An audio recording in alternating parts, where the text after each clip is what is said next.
one. Hello. Hello. What it do, my guys? We are back for divisional round. Divisional Sunday. We'll call it Divisional Sunday because technically they have games on Saturday and Sunday. So technically I think we should call it Divisional Sunday, I guess. That's just Divisional weekend. But Listen, yo, a lot has happened. the playoffs are here. We weren't here for the wild card, but there've been storylines all over the place. We got the old veteran trying to fight to continue being in the league, and Russell Wilson, Sam Darnold trying to prove a point and make a statement that, hey, I'm a starting quarterback in this league. Hold on. Quick question. How much money did Sam Donald lose? A lot. He wasn't going to be at the top. I would say he was probably going to be in the high 40s somewhere. Mm-hmm. Overall, he might have just proven that he's a backup.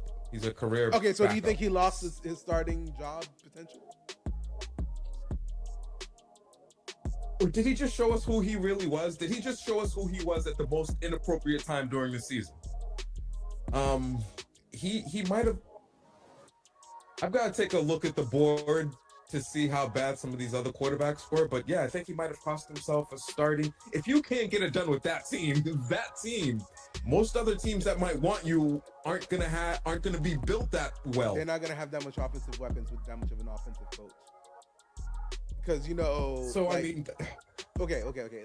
Let's take a look and let me pull up the list of teams, and I want to go over how many starting quarterback jobs are available next year.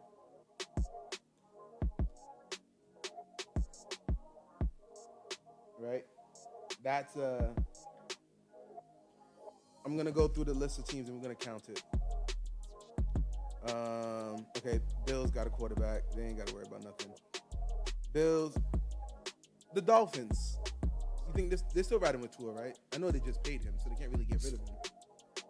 No. So for example, that in my opinion would be an ideal landing spot for someone like a Sam Darnold, where the reason being Tua could potentially get hurt again. Because of his injuries, it's more likely than not going to happen again. So you would ideally want somebody that could step in and keep the ship afloat, whether it be for 3 to 4 or 5 game stretch. Sam Darnold could do that. Okay, all right. But that's with him being a backup, not a starter. Oh, absolutely, as a backup. Okay. Now, it's funny that we're having this conversation because just a little while ago, I was thinking, geez, how much money are backup quarterbacks making these days? Could you make a decent living because if starters are pulling in 10 to 15. Because Sam Darnold got the contract. Sam Darnold got the backup quarterback contract. It's supposed to be J.J. McCarthy, the rookie they drafted, and he signed a 1-year, $10 million deal. That's really the high end. Like you don't go to 15. You don't go to 15 as a backup quarterback.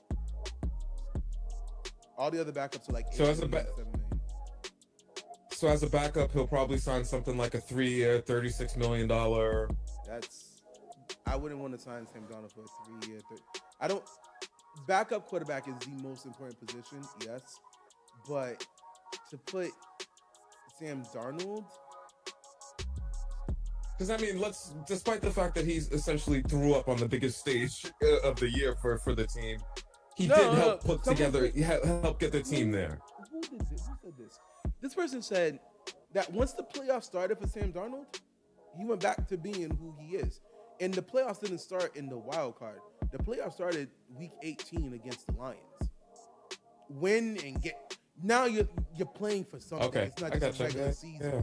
That's when the playoffs really started for them. So he showed you who he really is. When it's just there was no expectations.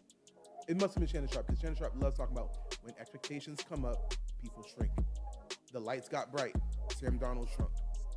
So okay, hold on. So Patriots got their quarterback.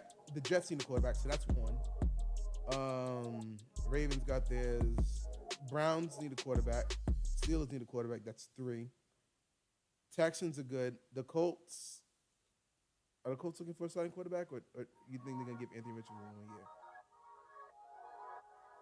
they should be looking for a quarterback, but I think they're likely to give him another shot Okay. or another bite of the apple. That would be another Titans. scenario where you could bring in a Sam Darnold to back that rookie up. No, it doesn't. It doesn't help because they brought in Joe Flacco and they sat Anthony Richardson for Joe Flacco, and it didn't help. It did yeah, it worked for Bryce Young. It did not help Anthony Richardson. It did not.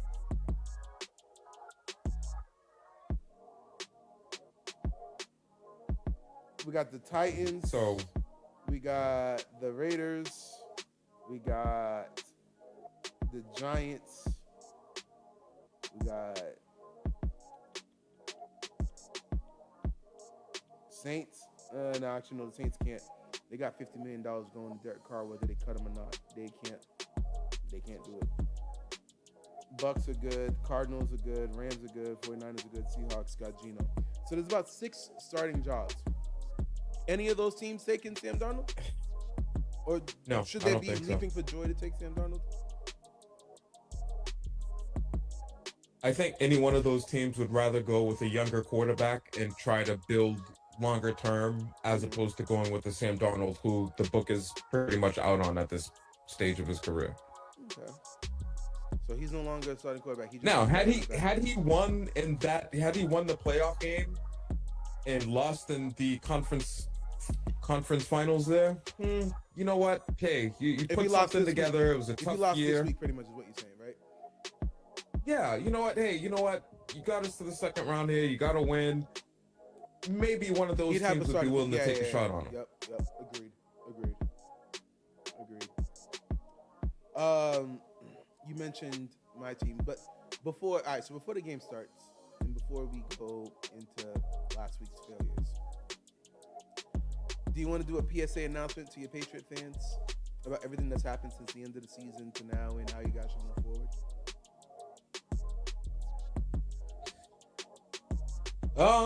I think they're on the right track. I didn't like the process of the Gerard Mayo hiring. However, I was willing to give him a shot to see how things worked out. The reality is he wasn't given necessarily a fair shot to get things back on track. In recognition of that, rather than keep going down the path of development and letting him figure it out, the Crafts are a bit antsy, and they figured, hey, let's at least get the right the right coach that we probably wanted all along. Here's my question: why didn't y'all sign him last year? Why'd y'all put Gerard Mayo? That's just the one thing I just don't get. Mike Vrabel was because he already had it. He already had it in his contract that, hey, you were going to be the next head coach of the New England Patriots. So here's my theory on that. If you're the Crafts, here's what you're weighing. Do we break the contract with him, potentially have him take us to court and sue us and potentially win? Was it really in his contract? Yes, that's the thing. He was predetermined. He had language in his contract that once Bill Belichick leaves, you are the next head coach of the New England Patriots. So you kind of why the hell would you do that? A lot of people weren't comfortable with the hiring, but because he was a former player, he won here, he's kind of one of our own. I don't care. Listen, if I run an organization, I'm not promising anybody head coaching jobs. Okay? You got to earn it. Okay? And yes, was he probably on the path of earning it? Was he doing the right thing and earning it? Yes, he was. But now, moment comes to truth. Okay, cool. Mike Vrabel became available. You came available. You're both former players. You're both coaches or whatever. He's gonna head coach. Interview. Beat him out. I'm not gonna promise. I'm gonna be honest with you. If they had put them both on level playing field and they both interview, Mike Vrabel's gonna win 10 out of 10 times. Yes. He's done it on the collegiate level with Ohio State. He's done it in the NFL, helping out with the Cleveland Browns. He's done it with the Tennessee Titans. So he's at least been around and exposed to a little bit more than the New England way of doing things. Yes, it wouldn't even be a competition. But that's you hamstring yourself. Like when you go over and promise somebody a promotion. I think they were so eager to get away from the Belichick way of doing things that they welcomed the complete polar opposite in Gerard Mayo and were willing. If he had a better season, maybe we're not here today. But the reality is, I think we, at the very least, we've got the quarterback, and I think we have the right coach for where we are right now. Someone who's going to help establish and build a culture. All right, so my fault. I interrupted your PSA. So continue with your PSA. No, listen, we've got the right coach, we've got the right quarterback. We can't fuck up the draft this year. Is that simple? It's pretty much that simple. Unfortunately, we've got to be careful that we don't break the quarterback. We've got to bring in the right offensive coordinator. Vrabel's got to get the defense back in gear and looking more like it did 2 years ago than what it looked like this past season.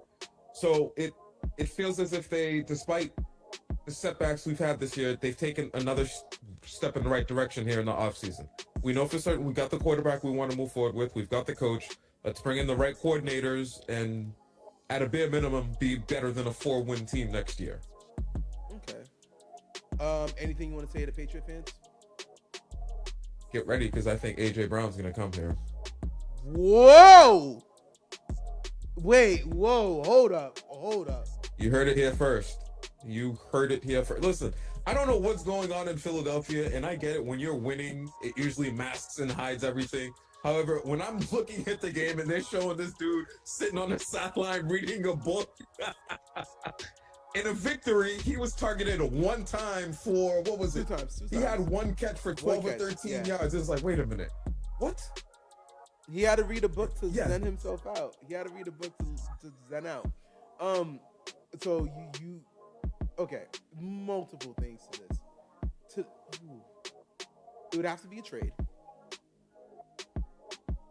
Okay. What are you willing to give up? How old is AJ? Give me 1 sec here. How old is AJ right now? All right, so he's been in the league since 2019, so he's a 6-year vet. AJ Brown. Yeah, 6-year vet. He's only 27. He'll be 28 at the start of next season. Oh, I'll throw you guys a 3rd-round draft pick for him. You're the Eagles. Okay, let me ask you this. I'm gonna give 2 scenarios. If you're the Eagles and you win the Super Bowl this year, you taking that deal? You getting rid of AJ Brown? Get rid of him now before it becomes a problem. And I'm selfishly saying this as a Pats fan because I want them to go get him. Before it becomes a bigger issue than what it... Listen, we had him questioning and calling out the quarterback earlier this year. Now he's reading a book on the sideline. What do you think is next? It's not getting any better. This is all being masked because they're winning football games. Because they're winning. And they're in the playoffs. That's the crazy part about it. Let them hint at being a 500 team, and this would be news across every single news station. What's going on in the locker room? Why is the wide receiver on the sidelines reading a book? Now, apparently, he has read the book while on the sideline multiple weeks. It's just never been. It only got on camera because he pointed attention to their woes. It got on camera because he was targeted 3 times and had 1 catch for 10 yards in a victory. Based on everything we know of wide receivers, he is not a happy wide receiver. He's not a happy wide receiver right now. No, he's not happy in that room. I don't care. And again, the winning makes it more bearable. It's one thing to be useless in a win. It's like, damn, I really wish I could be more involved, but we're winning. But it's another thing to be useless in a loss. Because when you believe that you are that guy, that like, yo, I am a game breaker, and you're not even using me, and we're losing, that's a different story.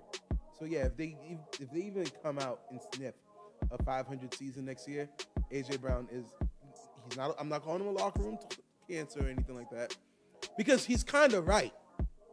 I low-key said what AJ Brown was saying before the season started. Okay, AJ, I'm not taking shots at Jalen. Jalen is a good quarterback. He's not top 5, questionably top 10. You know what? We need to come up with top 10 quarterbacks. Yeah, and wide receivers. I think part of the Eagles' problem is the fact that, and this is going to sound crazy, Saquon Barkley. He's both the solution to the problem and what's creating the problem.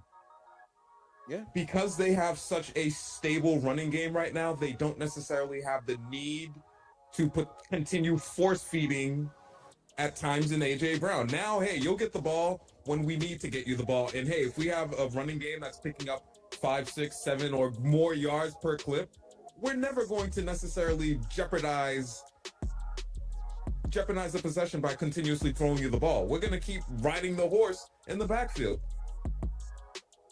So you go from being the focal point of the offense, it's because where it's working. pretty much Literally because it's working. You went from the focal point to the back end, and it's not because of your lack of talent. I think that's the craziest part. If you took a dip, it's one thing. I didn't take a dip. So okay. Wow. So the Patriots, what, you get a 3rd round pick? Okay, so if the Eagles win with Saquon, because it's gonna be because of Saquon. I don't know if it's necessarily gonna be because of Jalen Hurts if they win the Super Bowl. But if the Eagles win because of Saquon, you feel that you can get rid of that contract from AJ Brown? No need. Saquon's the last of a dying breed. We don't have too many scenarios in the NFL, maybe a handful of other teams where the team, you could say, is really built around the capability of the running back. Mm-hmm. But if you do have that running back, oh man. Yeah. If you do have that running back, it does. If you remove AJ Brown, life does get a bit more difficult. But if you bring in the right young wide receiver who's potentially going to develop into a number one, it could also work into your favor. You remove AJ Brown off of this team, the box gets stacked a lot more for Saquon Barkley. And are you watching this? Yeah, I'm watching this. Again, he's taking touchdowns away from the running back. That was a run. That was. Again, I'm rooting for the Rams. By the way, I remember. Okay, so one of the things at the beginning of the season, remember what one of my picks was for the NFC Championship, and it almost happened. It was the Rams and Lions, the Matthew Stafford battle. The Lions, and we're gonna get to Lions in a second. Get to them, but it was so close to happening, and Jalen Hurts, yeah, I don't know. And again, so I guess the question is, wow. By the way, the Texans would have won if it wasn't for their kicker. I do believe the Texans would have beaten the Chiefs if their kicker was even did half his job. That's the other storyline of the playoffs for me so far. The pups are showing that their bite is as big as their bark. A lot of these young pups out here, the Jalen Daniels, the CJ Strouds. Hey, we're here, but we're here, NFL. You know what? We are here. So let's talk about Jaden Daniels. Now, I was a Jaden Daniel fan before, not to my own horn, but I was a Jaden Daniel fan at the beginning of the draft. I believe he was number 1. He should be QB1. Can Caleb Williams. All right, so Jaden Daniels, Rookie of the Year, right? Hands down, not a question. Yes, I'll admit, hands down, he's the Rookie of the Year. I've had an opportunity now to really watch him the past couple of weeks with not so many other games going on.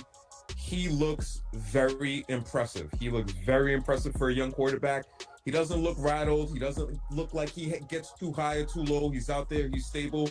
He runs.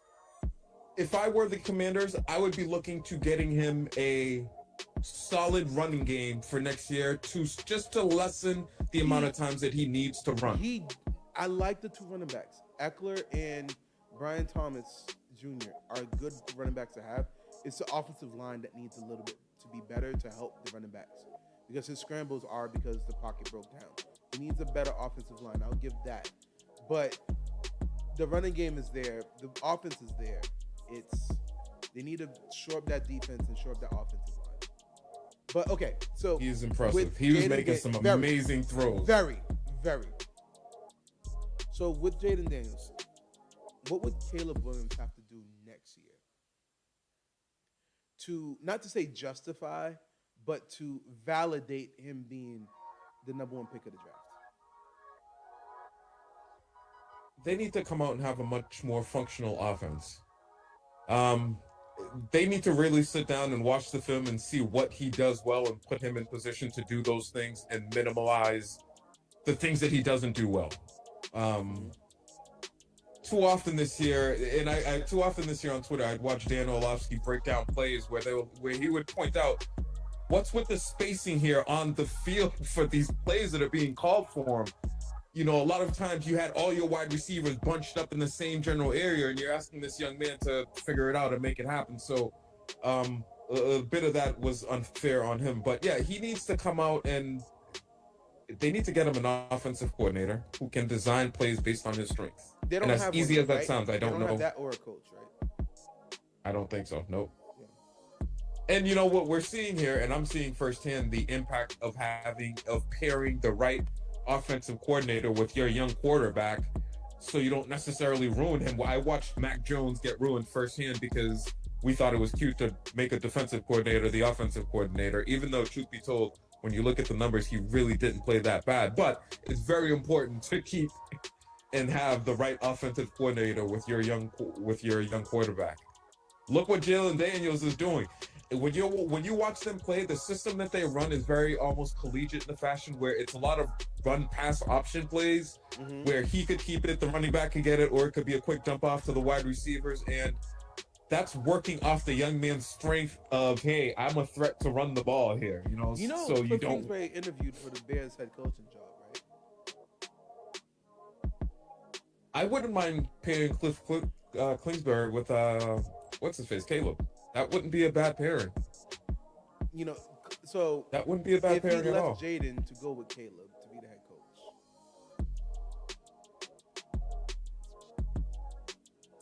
Okay. All right. So I know you say he has to do a better showing, but what does he have to do to surpass Jaden Daniels? Because right now everyone's looking at Jaden Daniels and saying he might be a top 10 quarterback, if not a top 8. To surpass him, he needs to get the Bears to the Super Bowl next year. That's the only way. Look what he's doing. The only way you surpass that is get to and potentially even win the Super Bowl. The story this year is to be continued. We don't know how it's going to end yet. He could very well make it to the Super Bowl and something crazy happen. Listen, it's not that far-fetched. We're down to the final few teams now. If the Commanders win the Super Bowl, I will say this. I'm going to that parade. DC, that would be interesting. Oh, a DC would be parade. Yeah. DC, they're shut down for a couple of weeks. Yo, listen. That'll be their first opening after the inauguration, the first thing to celebrate. Woo, it'll be going. I'll be there. I'd go there. It'd be fun. All right. The Commanders are one of those young up-and-coming teams. It's almost as if they're too young to realize the moment that they're in, but had a solid season and now performing in the playoffs. Okay. I honestly didn't think that they would have gotten out of the Tampa Bay game, but they held their poise, and granted, they only won by a field goal, but a win is a win. Baker Mayfield didn't play bad that game. Granted, I think he lost the fumble. Yeah, he lost the fumble. A turnover ended up being the deciding factor in that game because both quarterbacks played pretty well. But Jalen Daniels made more plays down the stretch, put his team in position to hit that field goal and win the game there. So it's I didn't think they were going to get out of that round. They did. And then they came out against the Lions and just... Who expected that? Jared Goff and his damn 4 interceptions. Bad time to kind of regress. Okay. Who was the bigger disappointment? Sam Darnold or Jared Goff? Jared Goff was the bigger disappointment for me just because Sam Darnold, hey, you had a Cinderella year. Great. Pat on the back. Nice job. Jared Goff, this is the second year for you guys now where you've had a solid team. You've had a great run and have it end like this. Now, the good news is Detroit, at least they're in a much better place franchise-wise where the team seems built to be competitive for the next foreseeable future. However, you can't keep blowing these opportunities when you make them into the playoffs because these... I know we don't want to blame... They're not guaranteed. I don't want to blame injuries, but I have to say they did lose a lot on defense. They needed the offense to step up, and Jared Goff did not. But they did lose a lot. Like in the first They 2 lost minutes a of the lot on game, defense. I'll take wasn't that. Guess what? I'll quarterback? take that. Defense did not cost them this game, though. That's the problem. That's my issue with this. You're absolutely correct. Hey, if you don't give the ball away 4 times, Fair enough. four Fair interceptions. Enough. Fair enough. Yep. Yeah. No, you're right. I was trying to Because be, you know I what? was trying to be involved. If he doesn't do that, you know what it comes down to? If he doesn't do that, we're watching a shootout last night. Young team versus the team that everyone probably already handpicked to go to the Super Bowl. One of us are just going to have to get us just one stop somewhere in the game. But that's not what happened. He threw 4 interceptions. Yeah. Listen, if this was a Madden game, you're shutting the console off. Rage quit. You're unplugging it. You're unplugging it. 4 interceptions. No, nah. Unplug. Start this over. Mulligan. You'd be like, nah, this is a glitch. Something's wrong, man. Like, yo, ain't no way I'm throwing 4 picks. Yeah, no, you're right. A lot of people would have just quit that game, rage quit halfway through. They're challenging if it was a catch. Hey, the Eagles kicker missed the kick, the PAT. Yeah. See, I looked away. I looked up, I'm like, wait a minute, why is it 6? Oh, okay. Yo, these kickers, this is gonna be a subject for them one day because I don't know what's going on with them lately. But listen, these kickers are getting scared. Ooh, look at them! Look at that running back go. All right, so yeah, Caleb, he's either got to get to or win the Super Bowl next year to surpass what Jalen is doing, and it's going to be next year is going to be key for both of these guys. Mm-hmm. For Jalen, now we're going to have a full year of tape on you. Defenses are going to have the entire offseason. Those guys not in the playoffs, they already starting to look at the film and figure out what it is that you do and how you do it, how to identify it. So your second year leap or your sophomore year is going to be very important. What are you going to show us next? And I also say this. The Cowboys, I believe they're going to do something to get back into playoff conversation. So that division's only going to get harder. Now, I'm as of right now, I don't believe they will. But with the roster constructed right now, I don't believe they will. But if they really do get prime and they fix that offensive line and actually do something with that defense, then you know what? Maybe. Hold on, time out. Did you hear what you just said? Hey, if they get a new coach, if they fix the offensive line, and if they can figure out what's going on the, don't you think those are the 3 pretty big ifs? Well, that's the thing. It starts with Prime.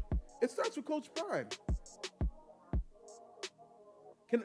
Because let's be honest, they got 2 good cornerbacks who are really good at picking the ball off, right? And they're usually pick or bust.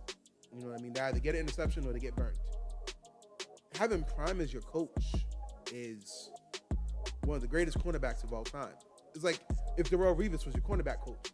And Prime is a person that gets former players as his coordinators and coaches, position coaches. Like Warren Sapp. He had Warren Sapp be his defensive coordinator or defensive line coach? I can't remember. But he had Warren Sapp there. Come on now. Yo, if I'm a D tackle, I'm in. Warren Sapp is my coach? Yo, no, extra time. The Steelers. Mike Tomlin's defensive coordinator, right?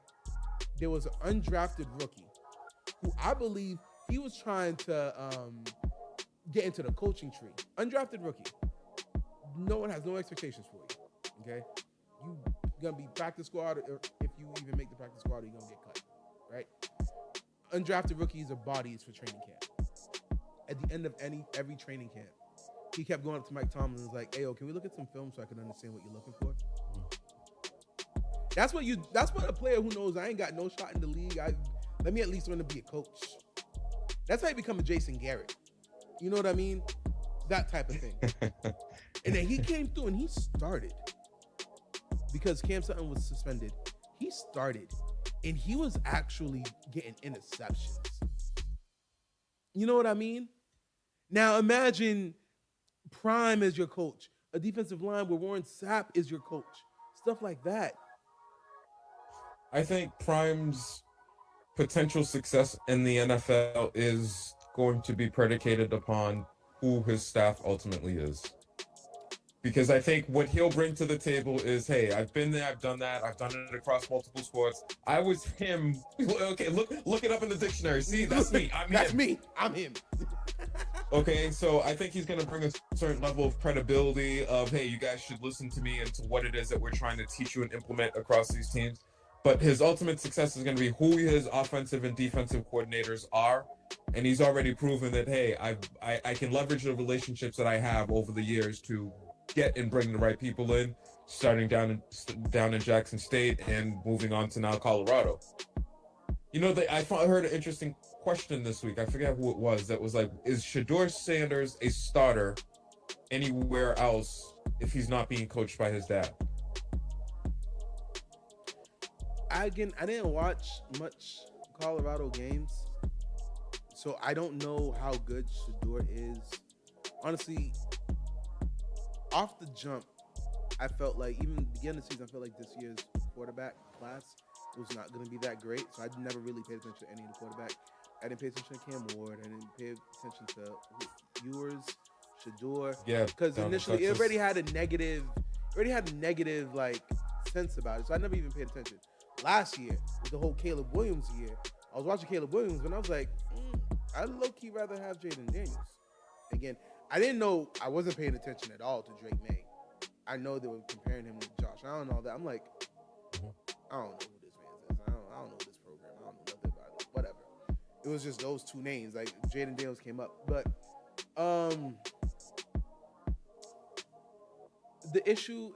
the question that comes up a lot for Prime in the NFL is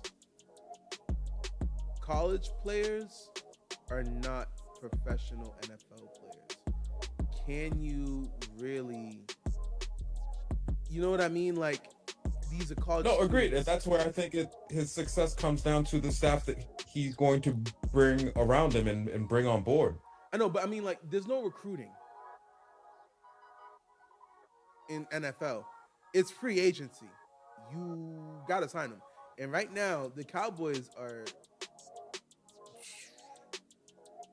they are not in a good position right now, cap-wise. They still got the highest. So if we look at this from the perspective of sliders, if Prime becomes your quarterback, your defensive sliders all get a bump. Okay. Your cornerback slider goes to the maximum because, hey, he's going to be able to influence all of these younger guys. You see that touchdown? Yes, I did. Let's go Rams. This is gonna be a good game. If the Rams bounce back and make it to the Super Bowl, that's crazy. Because last year, Sean McVay was talking about quitting, him retiring. I thought that they had sold their soul by going all in and getting all those high player names. However, they've drafted well. And see, this is where the draft is so important. You land the right one or two players, and you're still competitive now going for the next wave. But okay, so that's the thing, right? Teams that okay.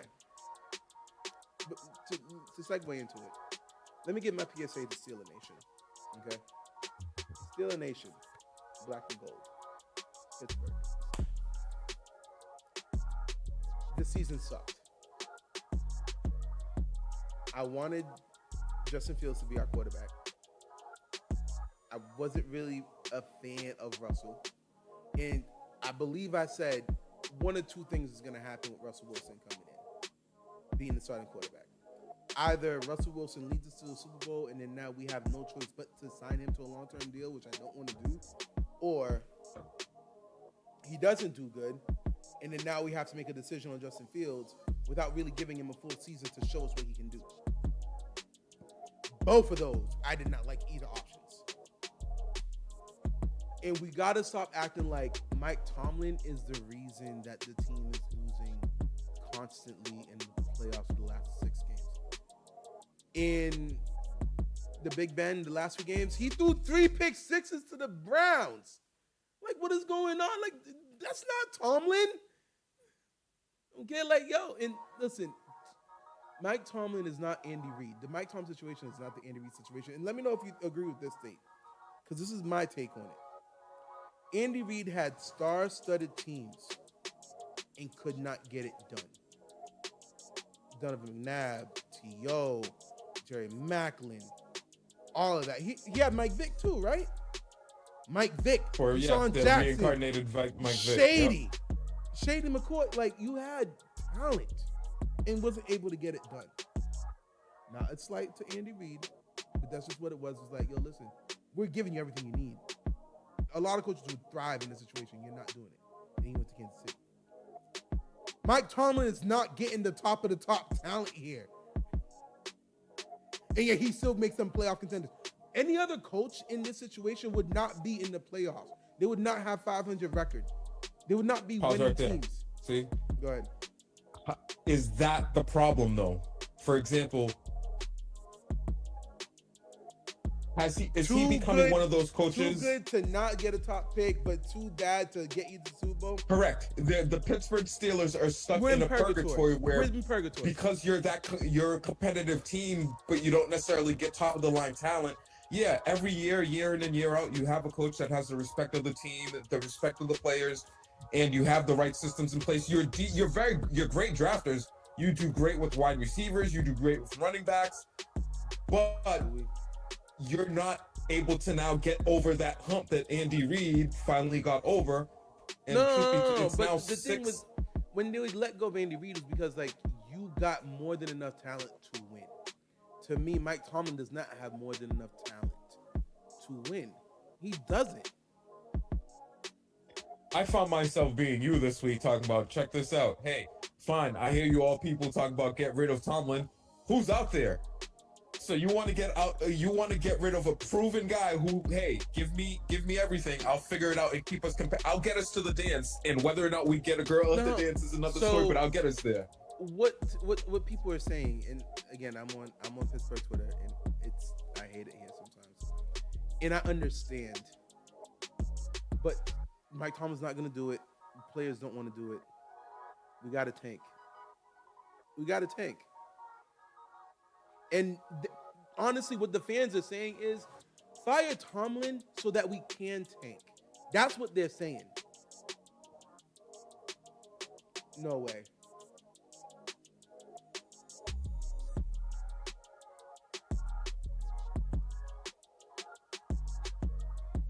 Oh, I'm sorry.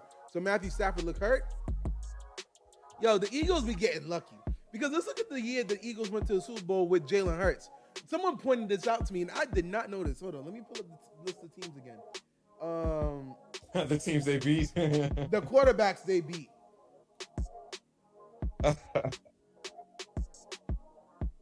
Hold on, which one was it? Which year was it? Was it 2023? Yes, it was 2023. Hold on.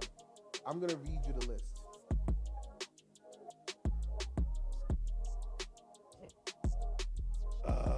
Where is it? Preseason. I said 2023. It showed me this year's schedule. Okay. So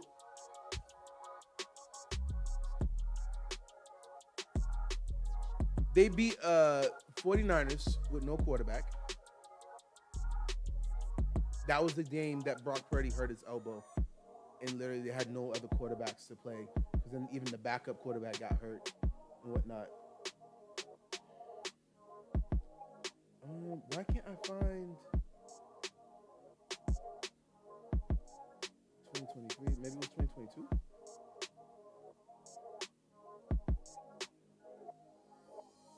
Okay, here we go. Yep. They beat the Giants in the wild card week. Then they beat in the divisional week. Then they beat the 49ers with no quarterback the week after that. That was kind of a lucky Super Bowl run. Listen, the Giants. Hey, the schedule is what it is. You play who's in front of you. But now, because of that Super Bowl appearance, we got Jalen Hurts at such a high standard. Okay. So, hey, you get lucky one postseason. If Jalen Hurts never made the Super Bowl, would we all be looking at Jalen Hurts the same?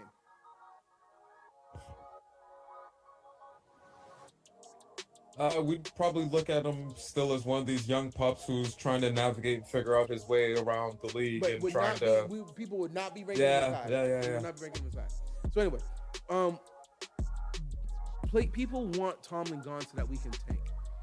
So in that sense, it sort of feels like a compliment. They're like, you are really good, and you just can't get better players around you, and we don't want you to lose, but we know you don't want to lose either, and you won't let yourself lose. As much as I get that concept, so someone asked, and there was a poll that I saw on Twitter where a person was like, do you guys really understand how it feels to go 3-14 and how much pain that is? You guys saying that you want it like it's so easy or whatnot. It's not easy to digest. So, I have to ask you, fellow cousin who had a team go for 4 wins. How was it? It's horrible. It's the worst feeling in the world. You're gonna get to the point where you start questioning, why the hell do? Then what do you Why do do I when even you're in follow purgatory? this team anymore? What do you do when you're in purgatory? What do you do? Unfortunately, some major changes do have to be made, and it's probably going to potentially involve getting rid of Tomlin so that you guys can get bad enough to get good. Why can't we just trade 3 first-round picks for a number 1 pick? I'll do that. If you tell me if I trade my next 3 round picks, right, to get my quarterback guaranteed of the future. If you told me last year, Jerry, trade 3 first-round picks to get Jaden Daniels on the Steelers, I would do it. Want to know why? Because my first-round pick is always going to be a second-round pick anyway. It's going to be 28 to 30. You could do that. But what if you trade 3 first-round draft picks and your quarterback is Caleb Williams? And that happens. Pittsburgh got a now lot what of do you to do? jump off of. So that's the thing, because nothing is guaranteed. Yeah, you'd be willing to roll the dice, but none of these guys. Listen, at one point, Jamarcus Russell was deemed to be the next big thing in the NFL and was going to take it by surprise. I Okay, haven't heard that name in a minute. See, my point exactly. That's crazy. All right, so back to what you say, right? So I understand that people want Tomlin gone, that we want to tank and everything like that. Listen, our road to redemption is Justin Fields, trade Pickens, do not let Russ back in the building. Those are the top 3 things we got to do. Trade Pickens, try to get a second-round pick for him. Don't let Russ back in the building. His key card's deactivated, keep it deactivated. We don't need to waste it. Give Justin Fields a 2-year, $30 million contract. 2 years, 30 million. 2 years, 30 million guaranteed. So he's gonna be at 2 the years, bottom. 30, 20 guaranteed. It's a prove-it contract. That? It's a prove-it contract. It's more than backup quarterbacks. You're not proven to be a starting quarterback just yet. Albeit, I feel like that's because the Steelers kind of shafted you by wanting to keep what's his face for so long. Hey, they were 4-0. He wasn't throwing the ball well early in the year. He wasn't. But is someone supposed to get better by sitting on the bench?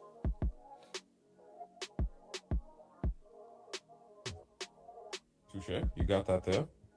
And then what did they want him to do? They had him throw 2 passes total after Russell started.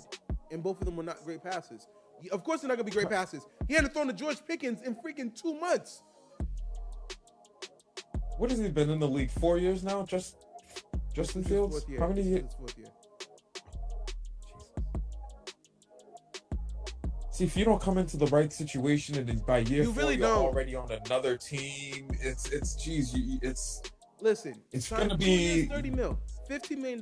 You're above a backup quarterback range.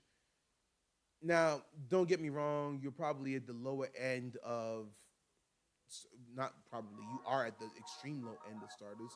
Like, what do you want? 2 years, 40, $20 million a year.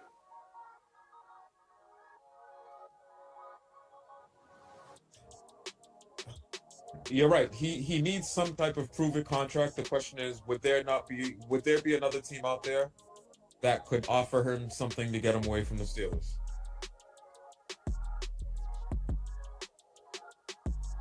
We went through the 6 teams.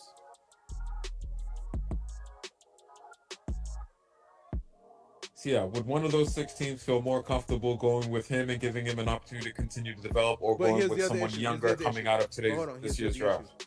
Do you want to go to one of those teams where they're already, they're bad, their quarterback room is horrible, and that's the thing, yeah. Everything around them is bad. Stay where you at. Because these bad teams, they're going to be expecting and putting a lot on the shoulders of whatever young wide receiver. I don't like these flags. Oh my gosh. What's he supposed to do? Wait for him to come down and make the catch? I wouldn't even call that a helmet to helmet. He went in with a shoulder, so that I don't. Yo, okay. So, quick side note. Also, yesterday with the Pat Mahomes roughing the passing. Listen. Oh my the guy took his own teammate out. No, because literally, I feel like, again, this is where my issue is with all these sliding rules. He's in the middle of the field. He sees he's cornered, so he drops himself to the floor. It's too late. Yo, get rid of this freaking quarterbacks can slide. Say sliding is now outlawed. Either run out of bounds or throw the ball, or you're going to get hit like a grown man. Don't forget, they are encouraging, because of the style of play, a lot of these quarterbacks can play, and that they're always going to protect the asset. Mm-hmm. It used to be, hey, once you leave the pocket, you're a running back. You're going to get hit. So stay in the pocket, you won't get hit anyway. Nowadays, because so many of these quarterbacks are running, so much is invested in them, they're trying to do their best to protect the assets so that every time they leave the pocket, you don't have one of these 300-pound the best way to protect your asset? Make sure he doesn't leave the pocket. Listen, you want to be safe? The pocket is your safe zone. Stay home. You want to run? You take the risk. You're sounding like an old grumpy man here. No, because it's really... What the heck just happened to my game? It's a 15-yard penalty. So when teams are taking it from the 30, and then you do a 15-yard penalty, now they're already at the 45. They're damn near 10 yards away from field goal range already. Tacked on to the end of whatever the play was that was just executed. It's unnecessary. Okay, wow. It is really like... Maybe the penalty for it should be revisited. Oh, wow. Oh, by the way, did you see the tweet I sent you about what Bo Nix did? It was like the last week of the season. He was running. He was out the pocket. Oh, that was in the notes. And he lateraled. Yes. Yeah. Listen, you don't want to slide? Lateral it to somebody. Now, if you still get hit after you lateral the ball, by all means, no, fair. I'll give you that. Mm-hmm. This dude could have broke the record, and they did not let him. Yeah, you know what? Real quick, if he breaks the record and they don't make it into the Super Bowl and win, what does the record really mean? I broke a 40-year-old record. And cool, but we were expected to win the Super Bowl. There's no guarantee that we're gonna get to the. There's no guarantee you're gonna make it to the Super Bowl by sitting me. I have a history of health concerns, so you know what? We got the game in hand. Let's get out of here healthy, everybody, and live to play next week. I have a history of injuries, like random things. Like I just woke up out of bed and, oh man, I pulled something. You know what? Game in hand. I could have broke the record. Well, let's get out of here healthy, everybody. Live to play next week. Let's go. A lot of people gave him crap over that, and while I get it, as a fan, we want to see all these players put up Madden numbers, and oh my goodness, did you see Saquon go for 450 yards and 18 touchdowns in the game? Wow. But the reality is, hey, given his checkered history at this point with injuries, and he's lucky to still be in the league, and who would have thought that he would have had the year that he had? Hey, game in hand. We're healthy. We're fine. Let's just go get our treatment, live to play next week, and hopefully keep rolling along here. Yo. The Super Bowl is not guaranteed. If you told me you could guarantee me a Super Bowl appearance by benching me, fine. With it not being guaranteed, because you know what's even worse? Not breaking the record and not making the Super Bowl. Because now I really accomplished jack squat shit.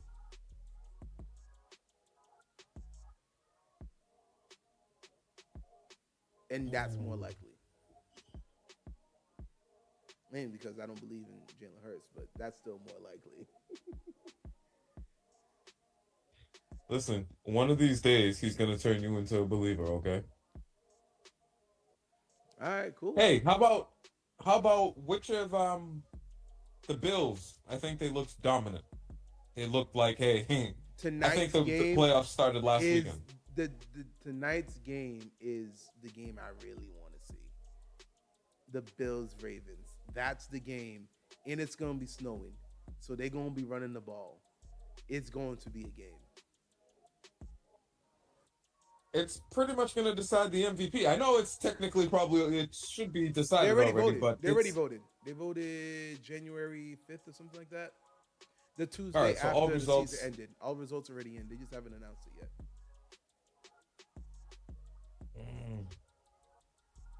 Yeah, that's going to be the By the way, game Body of Armor is not a sponsor. Body Armor is not a sponsor. I'm just thirsty.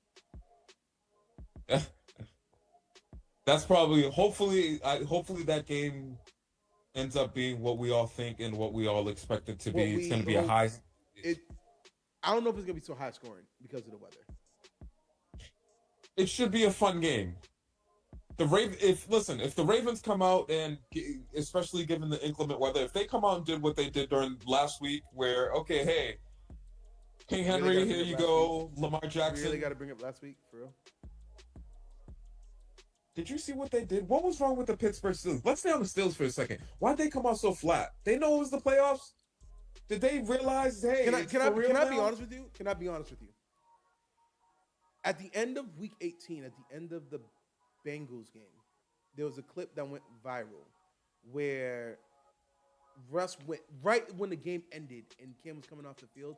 Russ ran out and was like, "Okay, we lost 4, but we got to win just 4 in a row. We just got to go 4 in a row."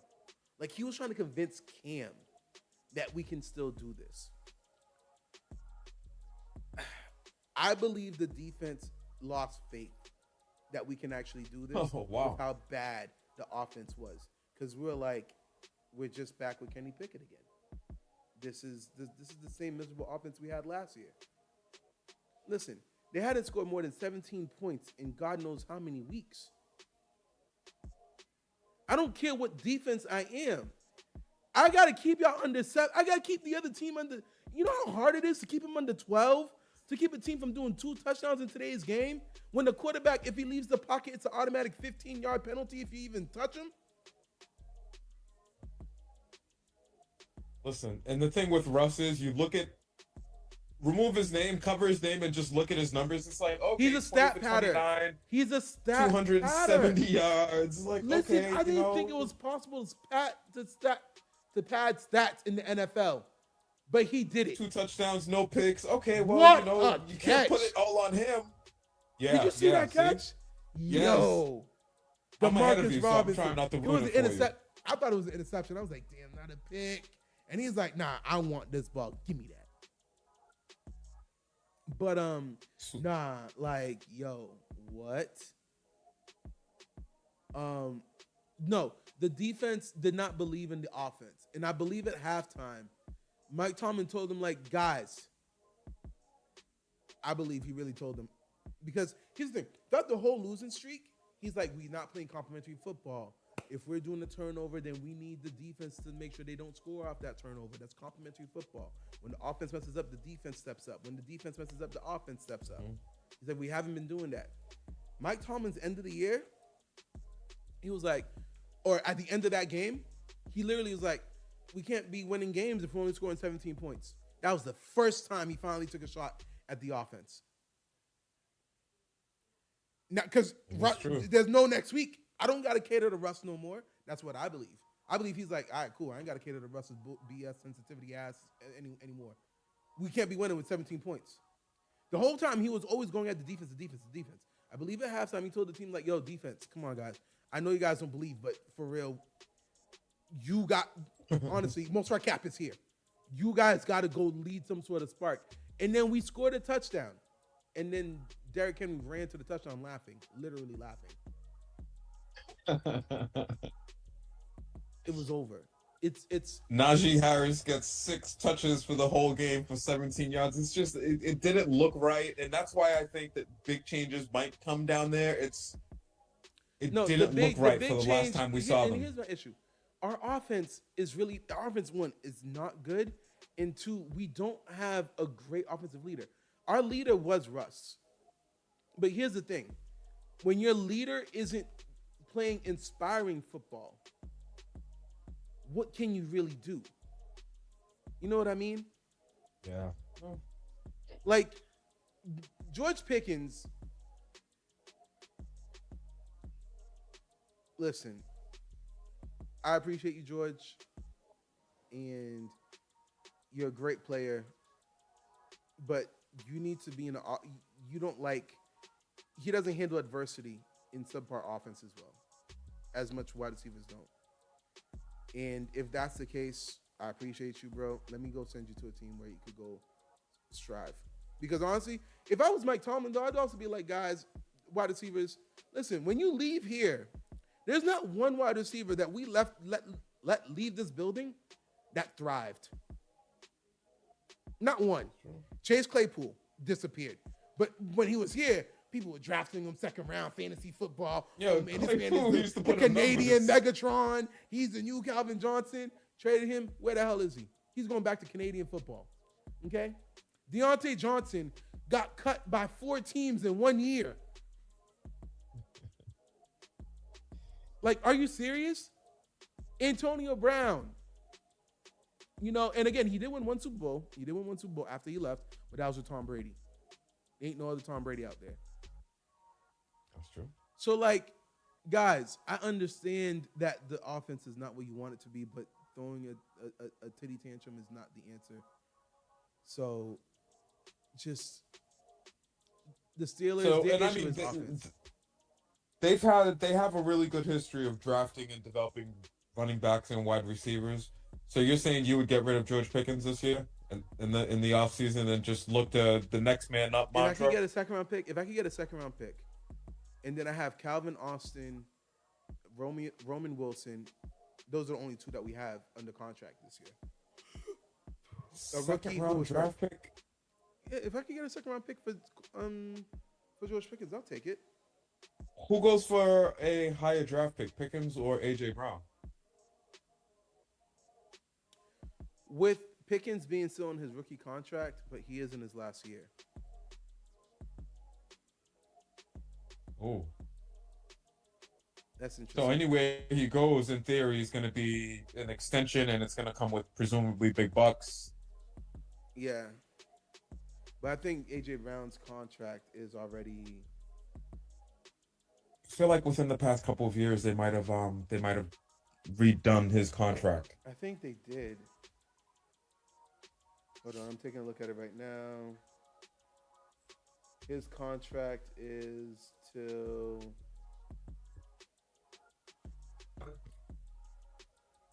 Where is it? He signed till 2030.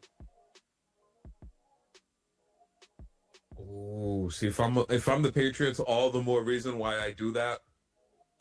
I give my quarterback a nice weapon that we know. But he could be cut at the end of 2026 for a $14 million dead cap.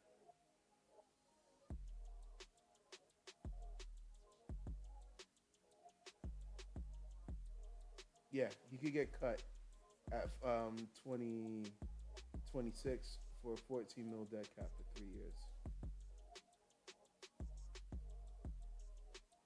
So, but other than that, he would be making, what's his salary?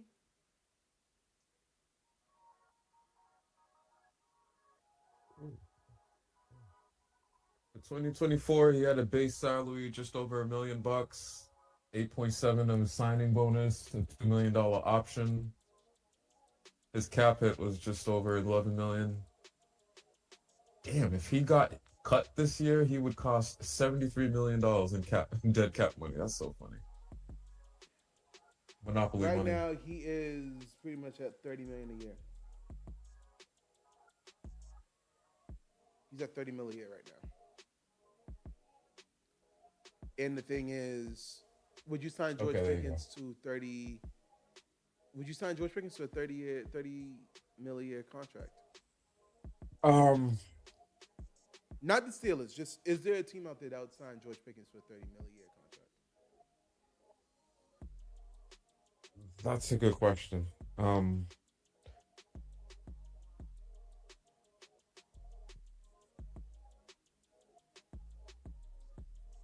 Hey, if that's the direction the market is going, you may have no choice in the matter. However, they probably would want to see him do a little bit more. Listen, they want to see him perform some more. Okay, at $30 million a year, you're in the breath of AJ Brown, Jamar Chase, Justin Jefferson. Can he claim he's at that level? Tyreek Hill. Can we say he's not based on who his quarterbacks have been over the past couple of years?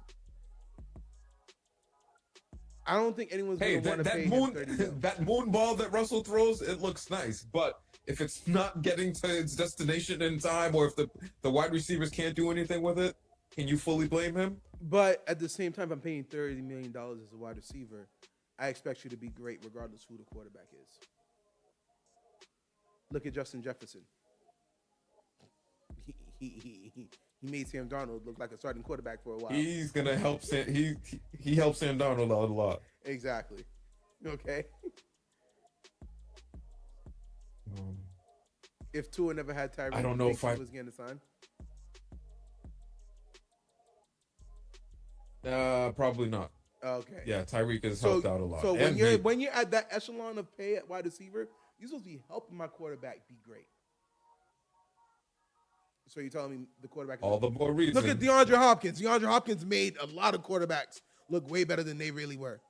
So, you know what I mean? Like, I can't... $30 million is you will get me 1,200 yards a year regardless of who the quarterback is. And George Pickens showed he's not capable of doing that. $30 million means that you're Megatron year in and year out. You're putting up numbers whether we go anywhere or not. You're just highlight reels, spectacular catches. You know what? I don't know that I'd give him $30 million right now. I would feel more comfortable giving an AJ Brown $30 million, which that's where he's at. But yeah, not with Pickens. But it's up to his agent to go have that fight. That's what his agent's supposed to do. But again, I'm sitting over here. If I'm like, okay, so what team would pay him? That's the real question. Okay, hey. Well, one of these 6 teams that we identified at the start here, assuming they go and they get a young quarterback this year, why not pair him with what would presumably be a young wide receiver that is now going to take you guys and make you competitive? So, for example, let's say the Giants. Let's say the pulling Titans. in random Let's team. Let's say the Titans because they have a top 2 pick. Okay, say the Titans. They get Shador or Cam Ward or whatever, and they have Calvin Ridley. Now, keep in mind, they could potentially consider doing this because you're now going to have your young quarterback on a rookie contract, so you could invest somewhere else a bit more heavily. Yes, you can. Now, here's the other thing. This was the other thing about George Pickens, where I feel like some of it was not his fault. Before this season, there was no real veteran leadership in the offensive locker room. Okay, I could see that. There was none. Yeah, when you look at that team, Ben Roethlisberger was gone. What Russ was going to bring to the team. That's what I thought Russ was going to bring to the team as well. Like, we needed it. Like, listen, Pickett didn't have that leadership, and he was younger. He was the same draft classes, Pickens. Deontay Johnson was a locker room cancer, so they kicked him out. And literally, you can't say that it was just to Pittsburgh. He literally was a cancer for everyone. He had to get out of Carolina. I'm going to be honest with you. Huh? What's up? No, what I thought was going to happen, Russ was going to come in, provide some type of offensive leadership, help develop Justin Fields, and just keep the Steelers on that trajectory and momentum of moving forward. I thought he was going to be that veteran voice in the building, and it didn't work out that way. It did, and again, sometimes it's not, and I'm not blaming Russ for that, because sometimes there are different leaders for different people. You know what I mean? A person who could be a great leader for you might not be a great leader for me.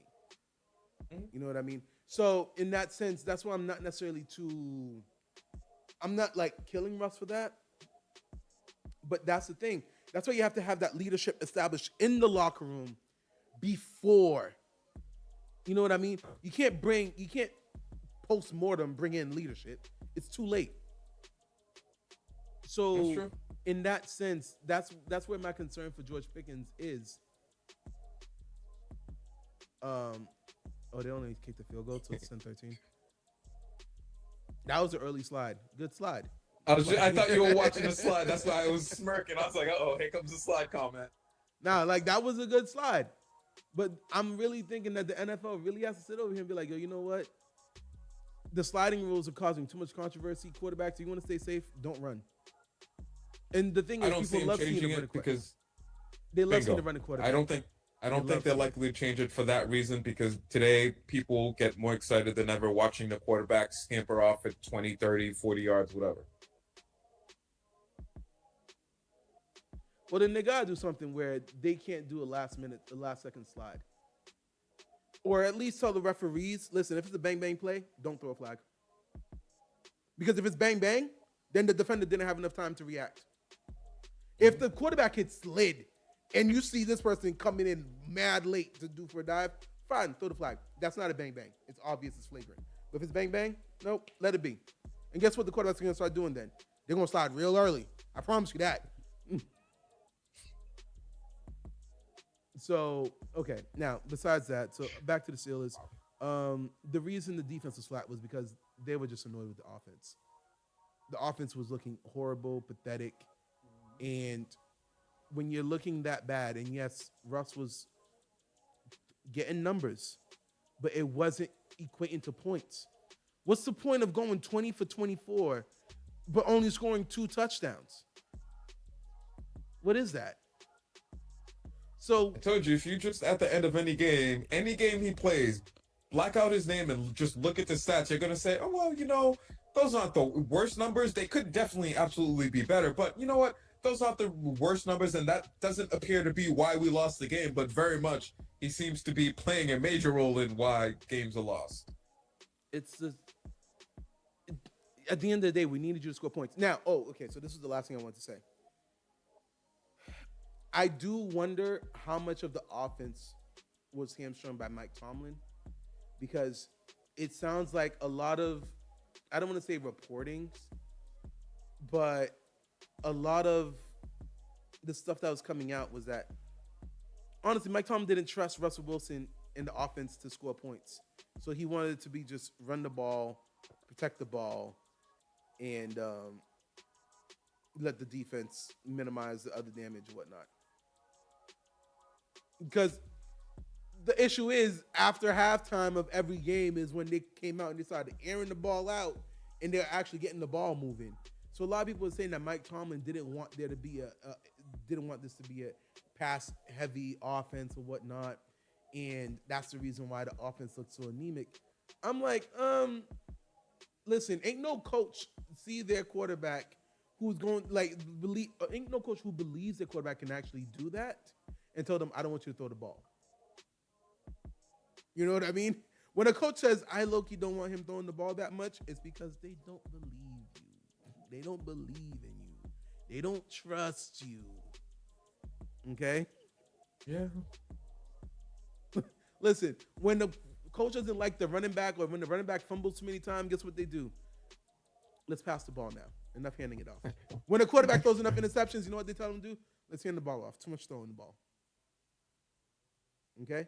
You didn't do anything to convince your coach to believe in you that he could be like, yo, let Russ cook. Mike Tomlin. Well, it's nice that you just made that comment. Guess what? We've all seen what Russ looks like cooking the past few years. The let Russ cook is done. We should all stop saying that. Done. It's done. It's over. And we tried it. If Pete Carroll will let you go and look what you guys accomplished there, if when you started to want to cook, instead of letting you cook, he was like, we're just going to move on. That should have told us everything. But no, we all wanted to give him a chance. Hey, we're not letting Russ cook anymore. You can That's help what out in Mike the Tomlin kitchen. was saying all season, it feels like. I think it really was, they were tempted to let Russ cook after the Bengals game, because that's when we went for like 40 points or whatever and all that stuff. But hold on, let me take a look. Because if I'm not mistaken, the next game is when Russ actually had like 3 turnovers. So let me see something here. Bengals. Okay.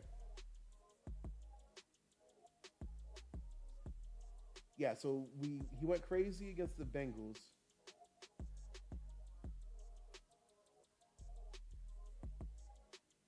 Week 13, when they won 44-38. Yeah. So now I'm taking a look at the stats for. He threw for 414 yards. Woo! He had to air it out. No interceptions. Okay, so he didn't have any interceptions against the Browns.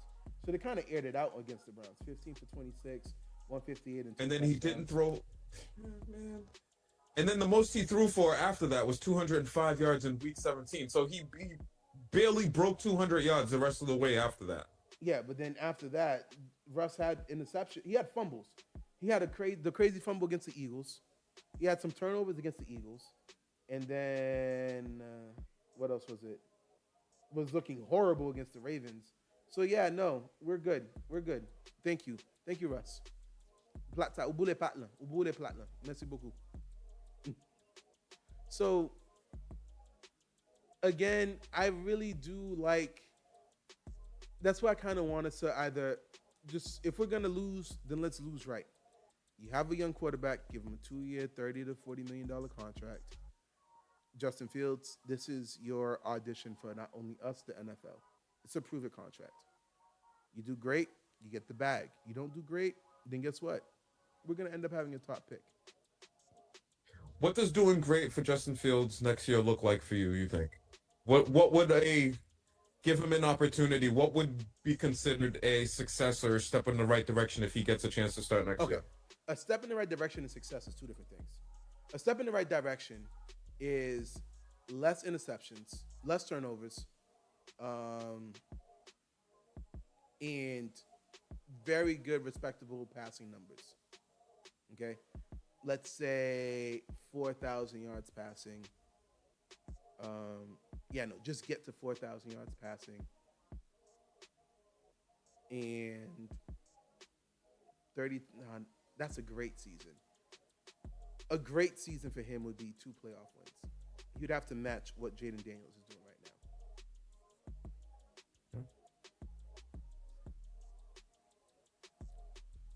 So step in the right direction. Let's cut down some of these mental mistakes that we're having.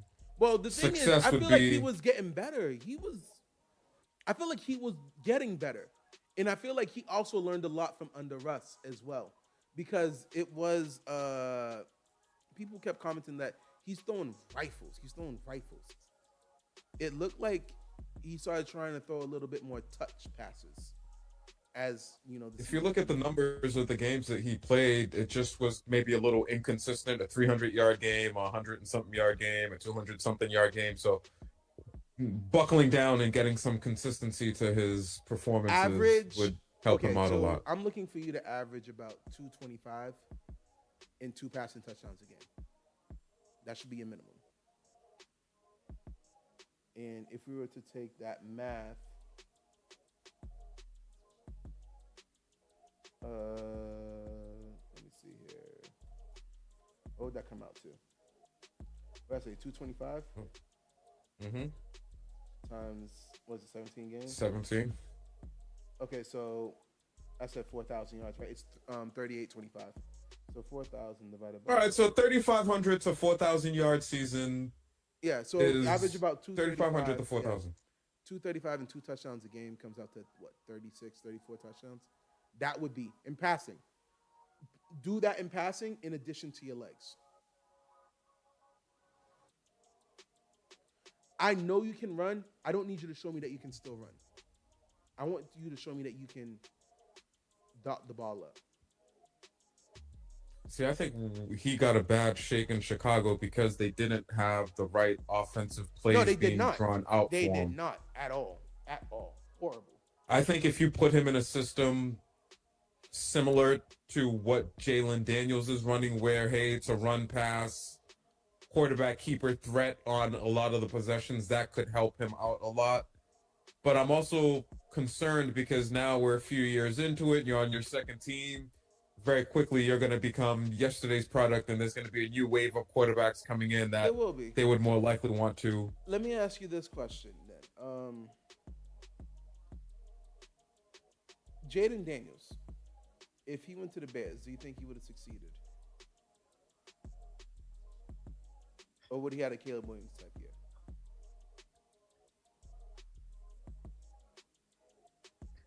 I don't know how much success he would have, but I think he would look better than Caleb Williams looked from what we've seen from him. I agree. He seems like the type of quarterback that would be able to even make up for some of the offensive flaws or Jaden issues that may Daniels exist. seems like he can handle adversity and like the ups and downs very, very well. He does not get, not to say that Caleb Williams looks like he gets rattled, but it looks like Jaden Daniels really sat in the, he was in the Super Bowl looking like, okay, all right, cool. This is what we got to do. It's just another game. Caleb was like, oh man, I'm not meeting my quota and stuff.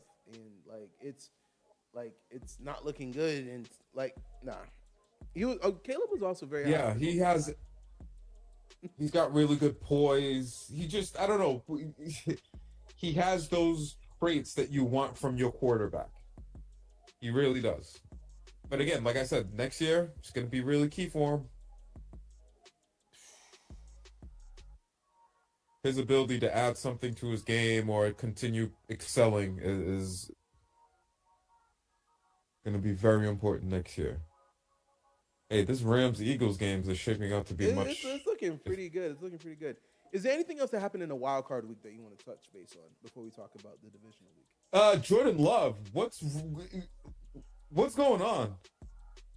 That's the other one that stood out to me. Jordan Love to me is it's a little funny. Jordan Love is Brett Favre. Reincarnated. Listen, he's Brett Favre before the fraud. Okay, he literally is like, I'm either going to throw us awesome balls and we're gonna score 50 points this game, or I'm going to throw some horrible balls and we're going to have 4 interceptions this game. I don't know which one we're gonna get, and that's the fun part. It's a surprise in every game. Like, that's literally who Jordan Love is. As the offensive coach, it's not your job. Do not take the ball out of Jordan Love's hand. Taking the ball out of Jordan Love's hand is not the answer. It's we got to make sure that you need to teach him to read defenses more. Once he learns to truly read defenses, he could be the biggest problem in the NFL. Jordan Love or Jared Goff, who had the worst NFL weekend? Who would I rather start building my team around?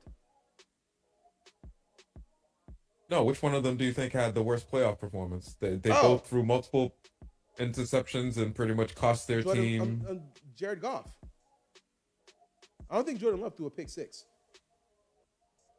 Yeah, but he threw 3 interceptions in a playoff. Yes, Jared Goff also threw a pick 6 and then threw another interception in the end zone. That's 14 points. That's a 14-point swing. Because, okay, even if you didn't score a touchdown, the Commanders would not have scored a touchdown. And then when you're up to get 7 more points, you threw another interception. That literally is a 14-point swing right there at the end of the half. What kills me is they were moving the ball too. Both teams were moving the ball so well. It was actually pretty fun to watch. Yo. Listen. And then who else was there for? I already talked about Russell Wilson and my Steelers. The Steelers' path should be get Justin Fields, sign him to a deal, trade Pickens. We might have to let go of one or two defensive weapons and invest in the offense. We have not invested in the offense, and right now we need to. As much as the offensive line is something that's going to grow and get better, we need a new offensive line coach anyway. But we need to invest in the offense. We haven't, and it's showing. How long has Tomlin been in Pittsburgh? Do you remember? 18 years, I believe.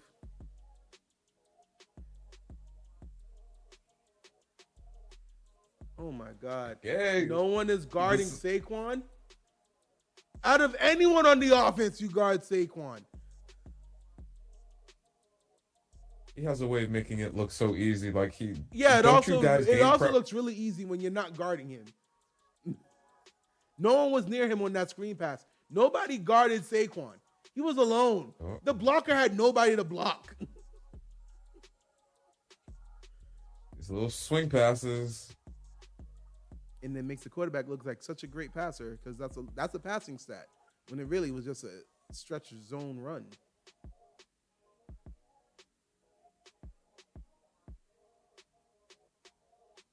Anyway, yeah, so let's see. Who else played last week in the wild card? So shout out to the young pups making noise in the playoff. The CJ Strouds, even though he's already gone. Bo Nix made it to the playoffs, although he's already gone. That there's some young pups out there making noise in the playoffs, putting the NFL on notice that they're here. Let's talk about CJ Stroud real quick. Was that the sophomore slump? CJ Stroud season in the whole. Was that a negative sign for CJ Stroud? Did we overhype him? Or was it just a sophomore slump? Or was it just, what was it? Too soon to tell. Year 3 is going to be pretty impactful. Okay. Sophomore slump, it's a known thing. However, we could still point to the fact that, hey, he made it to the playoffs and they got another playoff victory in his second year. And no, they lost. They won the first week and lost the second week. Right? Wait, the Texans? Yeah, they won the first week, lost the second week. And they did the same thing. Yeah, so I mean so at a bare minimum, as a young quarterback, you're being consistent. You at a bare minimum got us to where you got us to last year. Yeah, but this season was not it wasn't as unexpected as it was last year. It wasn't as great as it was last year, but he did his job. What are you gonna do year 3 now? Because now you've been around the block. You're not a rookie anymore. There's even more tape on you. How are you going to elevate this team? How are you going to keep us competitive moving forward into the future? Okay.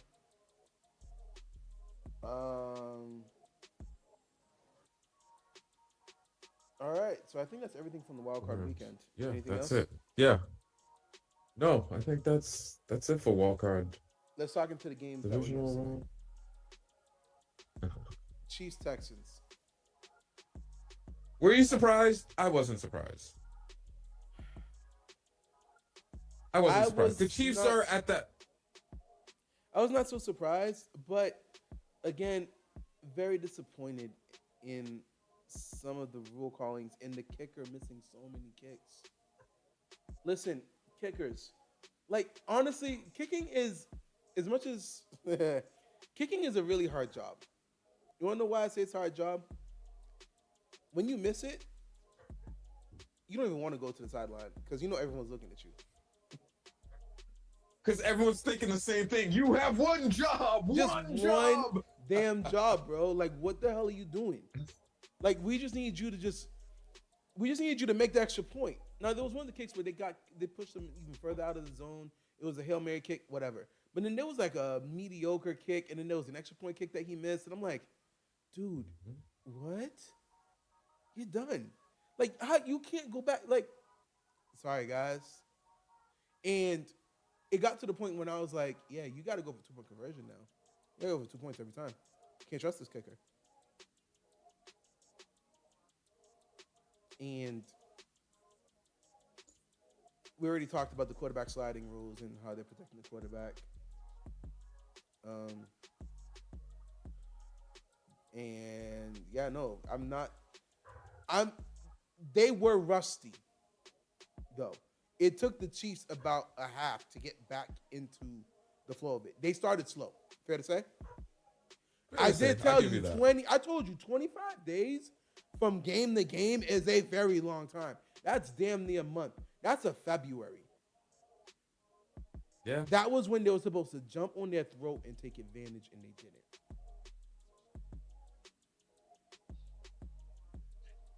Listen. Yeah, it would Barkley recently say, when you come for the king, you bet not miss. And they had a chance to take the king out, and they missed.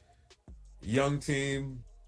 They got Travis Kelce catching touchdown passes, looking like he rewound the clock. He's also looking. They better not give him a flag for this. They better not give him a flag for this. They better not. Kelce was looking really kind of slow. Like Kelce is. He was never the fastest, but he's looking. Now it looks like he's looking like old Gronk when Gronk was just like, man, listen, I'm just. If they win this year, I could see him walking away. That's the reports. He's happy with Taylor I could 100% Swift. See it. He's happy with Taylor Swift. Taylor Swift, who takes a private jet just to go grocery shopping. Hey. God, what do I got to do to get that? Lord, I see what you do for other people. Oh, wow.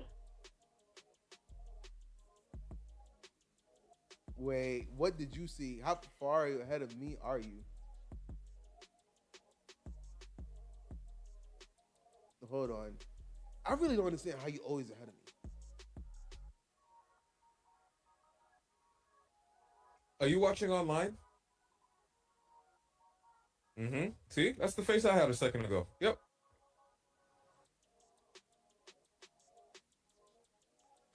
Damn. Damn. Damn. Yeah, no, that's now Adrian Brown could go back and be like, yo, my bad, dog. You actually threw me the ball. That's on me. You better not go read a book.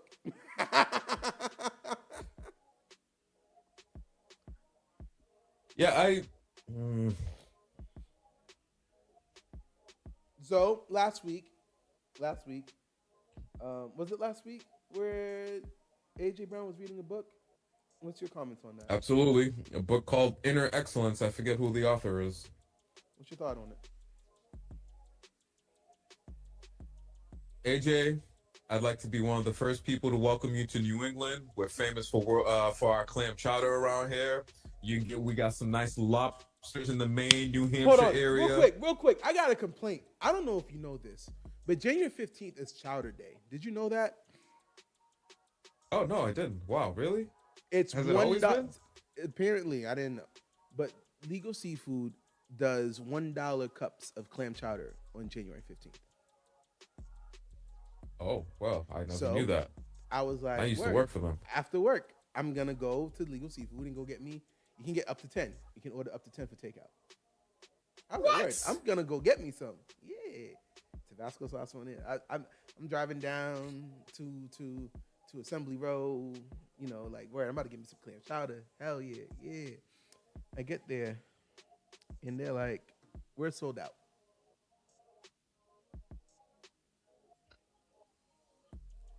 We only have enough left for people to order indoors, and you can only order 2 if you're doing dine-in. If you know damn well you about to have the deal of a deal, you don't run out. Somebody forgot to stock up. They forgot to stock up. I was so sick because when you already made a plan. Like I had my grilled salmon here, and I had my salad here for dinner, and I was like, I'm gonna have grilled salmon and salad and a bowl of clam chowder, and I'm gonna have a few more bowls, put them in the fridge and the freezer, and I'm gonna have probably a cup of soup a day to keep the doctors away and whatnot. And all of a sudden, y'all gonna be like, oh yeah, nah, we ain't got none. What you mean you ain't got none, heifer? That's tough. You're lucky they didn't tell you, hey, you could go to one of our other locations. I was not finna go find out. Like, okay, so where I am, I'm like kind of not dead center. but I'm between Assembly Row and Linfield. It's complete total opposite directions. I was not gonna drive past my house and then drive for another 20 minutes to go to Linfield to go find out. I just went home and had my salad pathetically. Oh! Mm-hmm. Did he just try to do a Matthew Stafford from last week? Possibly. That's one thing that we should talk about from last week. That Matthew Stafford, where it wasn't a fumble because it was a forward pass. There have been a few. Hold on, let me see this replay. Hey. Oh, thank goodness for run back. Yeah, there have been a few weird calls this playoff run. But that was it was a legit call. It was a forward pass. It was a fumble, but it was a forward pass.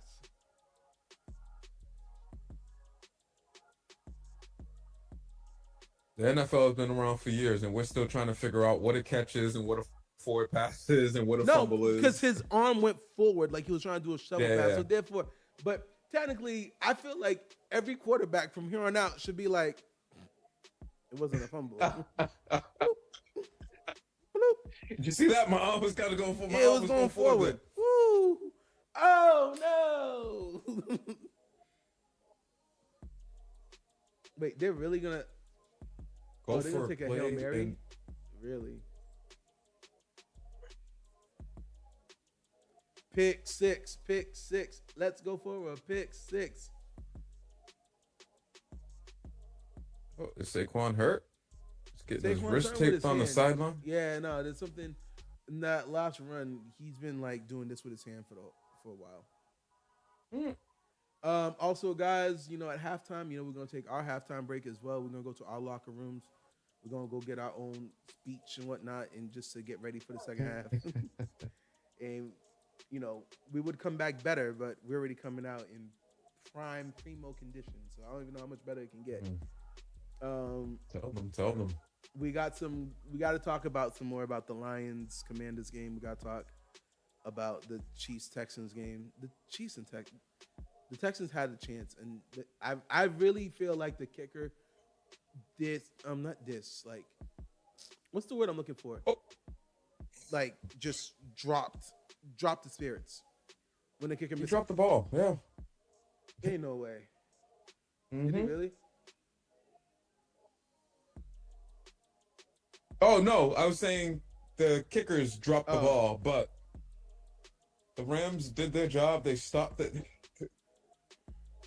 See, and that's the thing. And I'm used to really good teams that look really good, looking dominant. And the Eagles lack that dominance that I think that they should have. They play well. They really do play well. That's a fair stance. I'm not mad at that. It's just like when the Chiefs were establishing themselves and Patrick Mahomes was putting the NFL on notice, they were running around dominating the teams. He was putting up unbelievable fantasy numbers week in and week out. And granted, that can't be long-lived. They ultimately got rid of Tyreek Hill, and the offense has evolved and changed a lot over the years, but they've been dominant. And right now, it's just the Eagles. They get the job done, but it just doesn't look as smooth as it should look. It doesn't. And you know what my reasoning is. Hey, what if the Pittsburgh Steelers could swing a trade? And get Jalen Hurts? Yes. And this is super fantasy land here. Because there's no way this actually happens. Jalen Hurts would be an upgrade over what we got.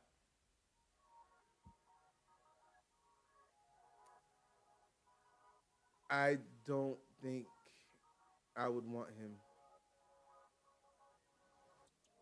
Really? Even at an upgrade to your current situation? He would be an upgrade, but I don't see him as being the upgrade. I don't care about making it just a divisional round and calling it a day. Well, be careful. You guys have a 6 year history now of pretty much only Man, listen, making I the. ain't trying to hear all that. Okay, it's. Hey, you know what I keep thinking? Belichick was recently fired. If Bill Belichick could get fired, right? What do you think is likely to happen to Tomlin? He's been around for just about 20 years, and it's usually around this 20-year mark. No. Here's the issue. Here's why that would never happen. The Steelers do not like to fire coaches and still pay them for not coaching for them. They rather stay with you too long than fire you early. Okay, when's Mike Tomlin's contract up? He's got another 3 years.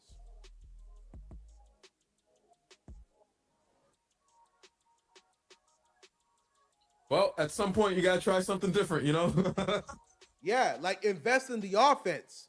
That's what we gotta try. How about we do that for once? The thing is, the division got stronger. The division got stronger. So, like, we really got to adapt with it. Yes, having a great defense is great, but it's really good to have an offense that can actually get you about 21 points. An offense that can get you 21 to 24 points a game, you need that in today's NFL. You can have the greatest defense you want, but you got to be able to score at least 3 touchdowns. 3 touchdowns, or at least 2 touchdowns and 2 field goals. So then it sounds at least as if the Pittsburgh Steelers problem could in part be solved just by bringing in the right offensive mind to help update them to the modern NFL. Not just offensive mind, you need offensive talent. Name a wide receiver not named George Pickens on the Steelers. I was looking at that earlier. I was like, what? Who the hell is these people? Calvin Austin is our number 2. We traded for Mike Williams and never used him. We had the rejects from Atlanta Falcons as the rest of our wide receiver room. Van Jefferson. Like, what the hell? I don't know, man. But all right, guys, we're about to take our break. Any last words before we leave? We'll be back in a flash. Yeah, not a DC. Hey.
grandpa, man. I'm a grandpa. And on that note, what's going on, guys? We're back. We're back. We're back. We're back. Welcome back to the game. Haven't missed much. Both teams with a 3-and-out early in the third quarter here. You know, 3 is a very good number, right? It's Why is one of that? the best numbers. Only followed by 8. 3 and 8. Why? Is that the number of Super Bowls the Steelers have won? 3 in their lifetime? 6. 1-6. But my birthday is August 3rd.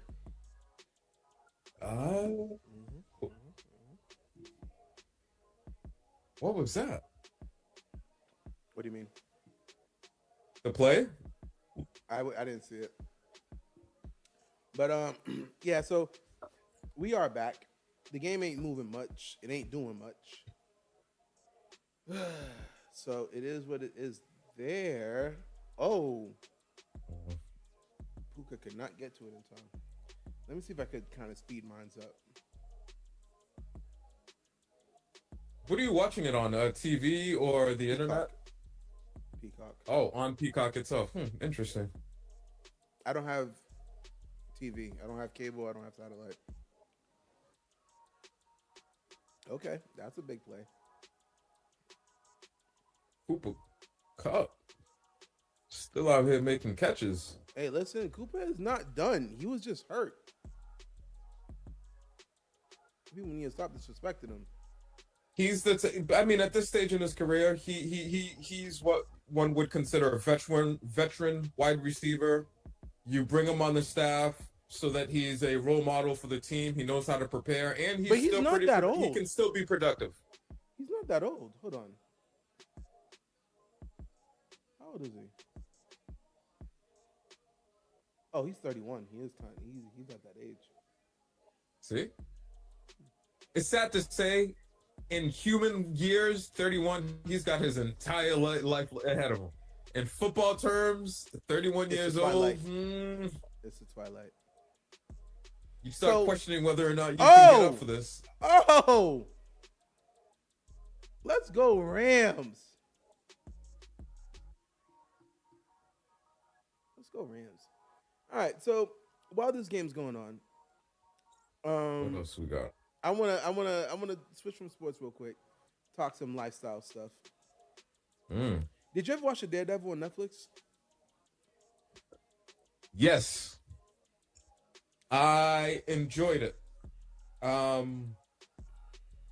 I'm good. I prefer if they could, when they develop these live actions, if it's a bit on the darker side, more adult themed, not so much comic book, more adult themed, and I think they pull that off with Daredevil. Did you see? It is and was a little slow. It was a little slow. Yeah, I've seen all that. All of them? Okay. Did you see the trailer for the next one? Season 4? I'm excited. It's the first thing I've been excited from Marvel for a while. I didn't think Marvel had it in them. Now, people are joking around like, oh, those are the only real fight scenes and only gruesome parts in the whole show. That's why Disney showed it. I hope not. The thing is, did you hear what Daredevil was going to be originally? It was to be. It was really going to be a legal show more than an action show. And the guy for Kingpin, Vincent D'Onofrio, and Charlie Cox, both were like, guys, come on. Why did it work on Netflix? They were going to focus more so on his life as an attorney. Yes. It's okay. So here's the thing, right? I see what Marvel's trying to do. They tried this with She-Hulk and all that. They don't want to just make action shows. Bang, bang, bang, muscle flex, fight, fight, fight, fight, fight. They want to kind of make like your regular sitcoms and all that stuff, but be Marvel focused. That's what I feel like they're trying to do. And that's where I feel like they are losing a lot of people. Because, yes, it doesn't need to be action, but you can't make it much about anything else outside of... They're trying to do a world building. They want, like, remember, like, NBC Friday nights used to be like, oh, you're home Friday night to watch these shows, yada, yada, yada. They want it to be like those type of shows where it's less comic booky so that anybody could watch it and more sitcom-y. The problem in doing that is you alienate your core fan base that made it even possible for you to even be executing and pulling off this project. Exactly. You literally were printing money, and you guys were, you guys, you wanted to build a Disney World that people can live in. Listen, everything isn't for everyone. It's okay to make certain things for certain people and call it a day. There's a viable market for these live action Marvel type films and comics. So, did you watch the Titans? On DC on Max, Yes. loved it. I never finished it because it took like a mid-season break, but I loved it. Again, I kind of like it when it's darker and grittier. I like that. I like the darker, grittier side. Like I said, darker, grittier, a bit more adult themed. It is comic booky because they have powers and they use them from time to time, but it doesn't necessarily dominate the show. They're showing a bit more their human aspect. Hey, what are they doing day to day? I have no problem with that. And so, all that to say, I started rewatching Daredevil. Just because. Okay, start it over. Yeah, like I'm really about to see this next season. Like, and the Punisher's in it. And I'm like, oh, word. And you're actually gonna. At first, they didn't want to commit to everything that happened in the other seasons to be canon. But now they are. So, I was like, oh, that's interesting. I'm appreciating the show again, all over again. It was good. It was really good. I thought if they could continue developing even secondary characters that people are interested in and say dump them off on Disney Plus instead of necessarily these theatrical releases, that there would be a pretty good niche for that. That's one of the reasons I had Disney Plus, thinking that okay, these are the type of programs they were going to develop. Because if you think about it, right, they could have made. They kind of did that with Agatha all along. I don't know. Did you watch that? I didn't watch it. I got this way. I saw nothing but crappy reviews about it, and I said, okay, I'm not going to waste. Okay, my hold time. on. That's the other thing about comic book movies. I can't go based off of reviews anymore because a lot of people are once they hear it's a woman lead, the toxic fan base is out. Yeah. And I'm like, I gotta watch it. Like a lot of people killed Miss Marvel as a show before it even came out. And as I watched it, I'm like, it wasn't that bad. Kind of liked it. But then they're like, oh, she's a horrible actress. I'm like, no, she was not a horrible actress whatsoever. She actually did really good. You guys just hate that a hero is Muslim or not Muslim. Yeah, so I'm just like, you know what I mean? Yeah. She-Hulk. I was defending She-Hulk because I'm like, oh, you guys are bringing in the intelligentsia and all this other stuff. And then they ended it on such a flat note where I was just like, I am ashamed that I even defended all this. Like, this was a waste of my damn time. This was a waste of my damn time and yours. Like, I literally sat make over you here look like a fool. Yo, because they introduced so many different Marvel villains. And then it was just like, nah, she's just being a lawyer for a bunch of these low, no name, no one even knows these people in comic book lore. Like, obviously, some people, random people might know them. But like Frogman. You ever heard of Frogman? Oh no, she just ended up being a lawyer for Frogman to help get him off a case. I didn't give a damn about that. People were trying to steal her blood. What happened to that? Oh, never happened. Erase it. See, it seems like they have a lot of decent ideas, but they need to flush out the ideas of how they're going to execute them out better than they have in the past. The issue is, I think that, I don't know how true this is, but every episode has a different director. And that literally is the personification of too many chefs in the kitchen. Because, okay, let me put it this way. Okay, so hold on. I wouldn't even have a problem with every episode having a different director if there was some type of cohesion. Hey, this is where I'm going to take it. This is what I'm going to do it. How are you going to build off of that? Not how are you going to take it in a complete different direction than the mood, tone, etc. that I was establishing. Like a standalone. Like when they had the old shows that used to be 22 episodes, you can afford to have 5 episodes directed by someone different. But the showrunner, everything went in one vision. Nowadays, these shows don't have one vision. The one vision is not Kevin Feige. It's not the director.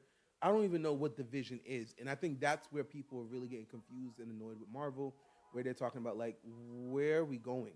What's the goal?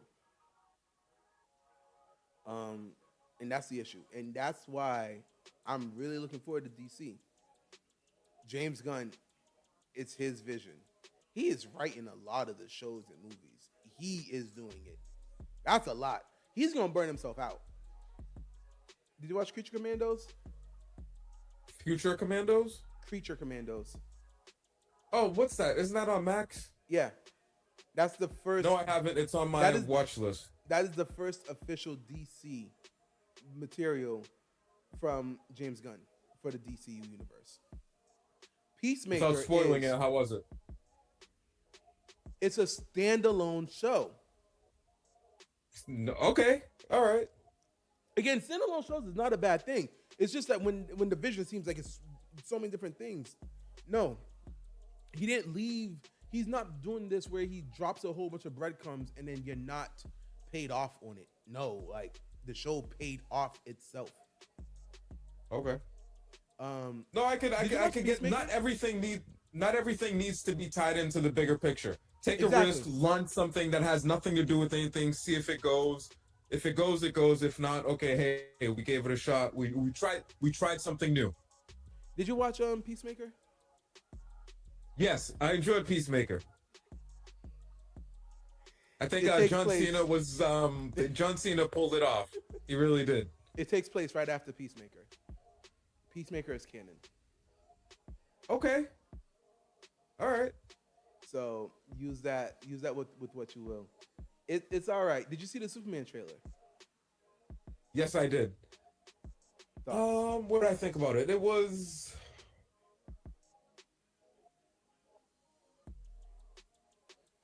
another Superman reboot. Hopefully this one is good.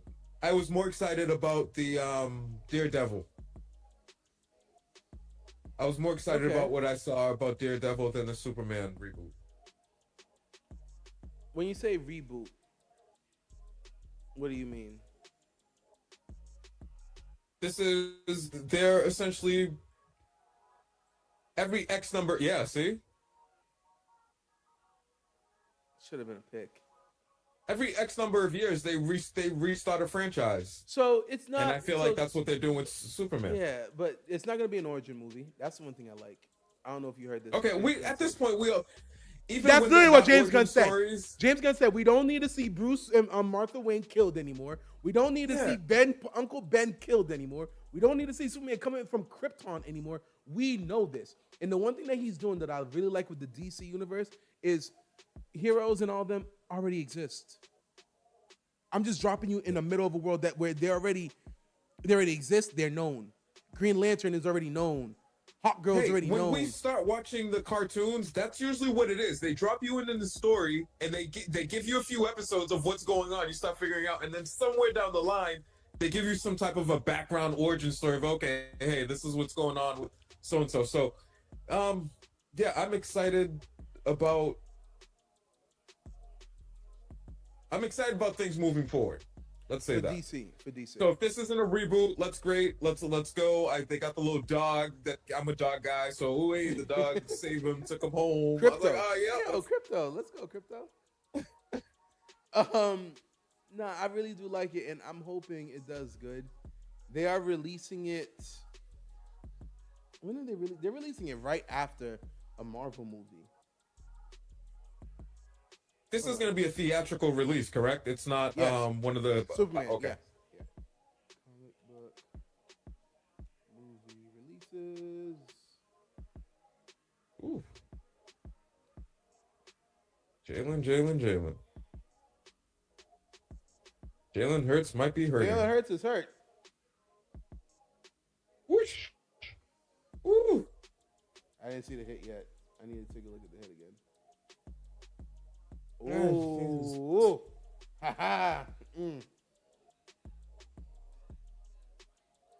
Okay, so Captain America comes out Valentine's Day this year, and then the Thunderbolts come out May 2nd. Hold on, the Captain America, is that the one with Bucky and the other dude, Falcon? Well, it's not Bucky. Bucky's in Thunderbolts. Captain America is with Red Hulk. Harrison Ford, yeah, Harrison Ford is Red Hulk. Hold on, Harrison Ford, Yeah. Indiana So Jones. yeah, Indiana Jones. He's the new Thunderbolt Ross. I don't know if you remember, but the Thunderbolt Ross in real life, the actor, he passed by cancer, so they had to recast him. So Harrison Ford is now that guy. Okay. So that All movie's right. coming out February 14th. Thunderbolts come out May 2nd. Oh, so Superman comes out first, and then Fantastic Four comes out 2 weeks later. Fantastic Four, I'm excited about because just once, can you guys get this story? Can you guys get it right? Just one time, get it right. And they might be headed down that direction because Downey Jr. is playing Doctor Doom. Well, I don't know if he's gonna be showing up in Fantastic Four though. That's the issue. So you're going to put Doctor Doom in a non-Fantastic Four film? They announced him so late. Could they have already? Because they were already filming Fantastic Four after they announced Robert Downey Jr. being Doom. So could they have already been recording and they just kind of made the announcement late just to It would make sense garner to up have interest? Doctor Doom. It would make sense to have Doctor Doom in it, but it got to be a post-credit scene. Because the villain is Galactus. The villain is Galactus in this movie. Who's playing Galactus? I don't know. Galactus is a CGI character as far as I'm concerned. Well, But Galactus, that's a tough DC execution to pull off on screen. It is. But DC and Marvel really going head to head in the month of July is interesting to me.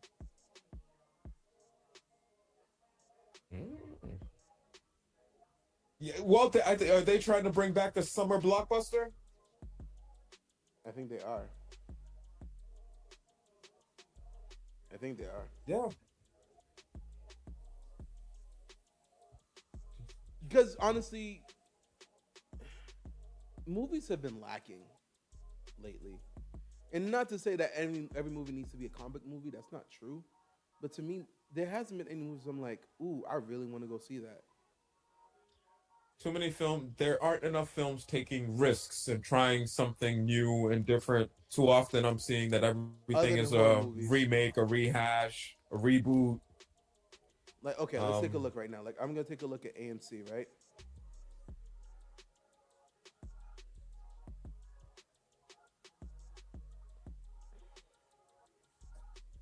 I can never find the AMC app.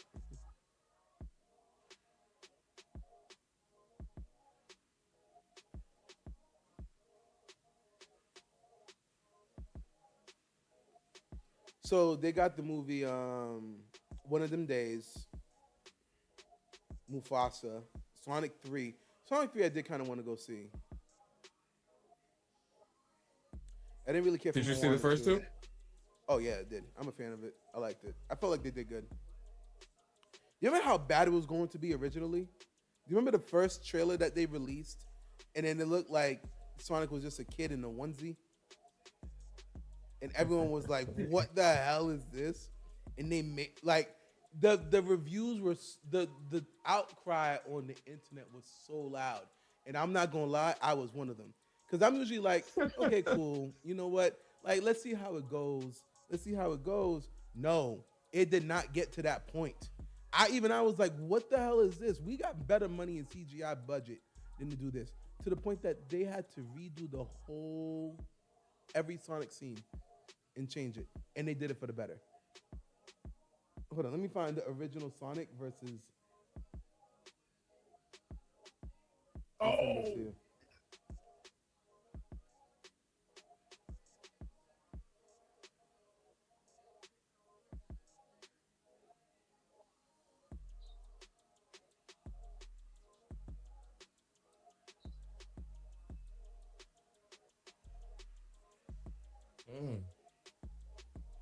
Does it show the whole body? It's just showing me the face.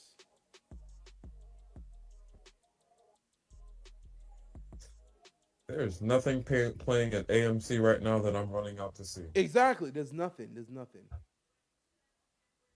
Oh, I thought I was going to go see Gladiator 2. Oh, how was that? I said I thought I wanted to go see, Okay, hold on. and I never Don't made pull it. that. The Prosecutor, Grand Theft, Hamlet, Substance, Nickel Boys, Conclave. All right, so I just sent you a link, just to kind of show you what it was going to look like. And let me tell you, they did a good move. It was bad. It was horrible.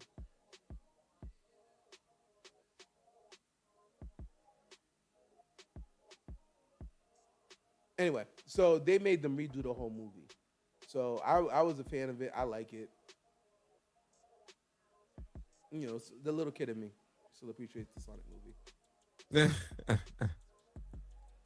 All that to say, I was watching. He dropped the ball. Damn. Yeah, I'll be honest with you. I'm watching the weather play A impact the factor. Rams and their It's ability to hurting the function. Rams. The Rams definitely seem to be more affected by this weather than the Eagles. It, it's almost as if the Eagles, who should be used to this, they should be playing better than what they are. And again, back to they're not dominating. You're at home. Is there still such a thing as home field advantage? Yes. Is this not home field advantage? The Rams are not at home. This is the Eagles. No, agree. But wouldn't you expect the Eagles to be playing better because, hey, we're used to this No, weather? You Rams because I are don't coming out believe here. in the Eagles. Oh, here's a commercial for the Captain America film. Really? Hold on. Let me see this, because I haven't watched any of the recent commercials at all. Oh, okay, Harrison Ford. All right, I see it. Actually, that's not what I'm seeing. You got different commercials than me. Oh, for real? You didn't just see Captain America: Brave New World? I got a link. Oh, I'm watching it on TV. I'm watching it with an actual antenna plugged into the television. You still got antennas? Hell yeah. And you get mad channels. Yeah, but you ain't watching all them channels. Be honest with yourself. Oh no, I have antennas because I watch football on on Sundays.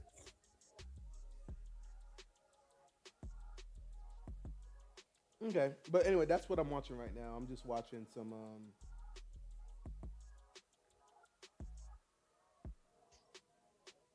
I'm just watching Daredevil again.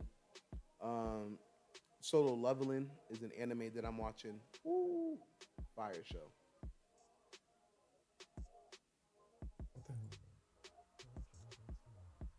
What about you? What you watching right now? Oh, honestly, I I found myself on this weird Godzilla King thing, and I've been watching all of the Godzilla films from 2005. I'm in the middle of Godzilla versus Kong now. Besides that, I started watching the new season of the Castlevania on Netflix. Okay, Castlevania Nocturnal. okay. I've heard about that one. I haven't watched it myself.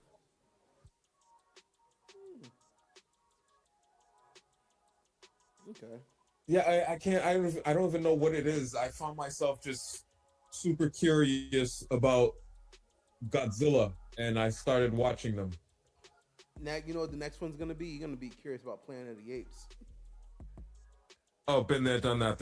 Last year already. I watched all of them, meaning the classic ones plus the new remakes. I'm a fan of it. I'm a fan of Planet of the Apes.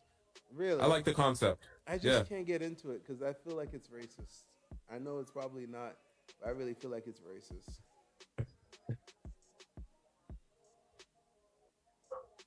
Come on, man.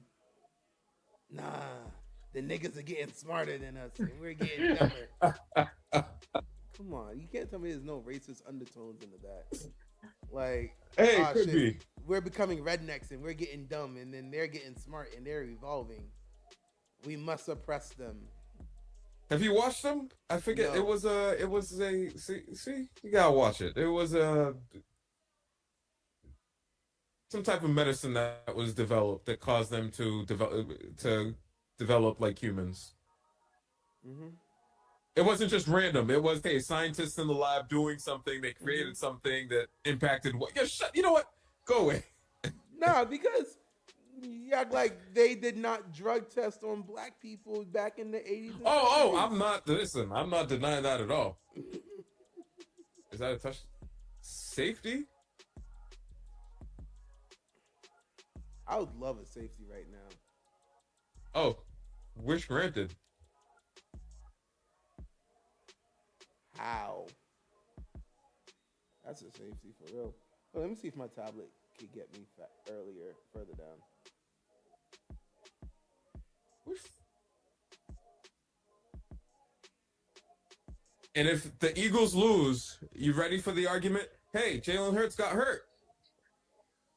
Our quarterback got hurt. What do you want? What do you want us to do? After he got hurt, he got a safety. It shows you he wasn't, he wasn't able to move around and he couldn't really go, but he was giving it a shot. He was laying it all on the line for us. Nah, I can't. I'm not a. Get ready for it. I'm not a fan of that. Get ready for it. Because here's the thing.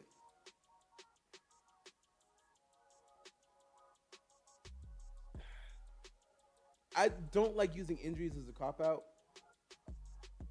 If you're willing to be on the play, if you're willing to be on the field, then you're playing. I don't want to hear no excuses. If you're too hurt to really play, then let the backup go in there, because you know damn well Kenny Pickett looks pretty decent in that offense than you did.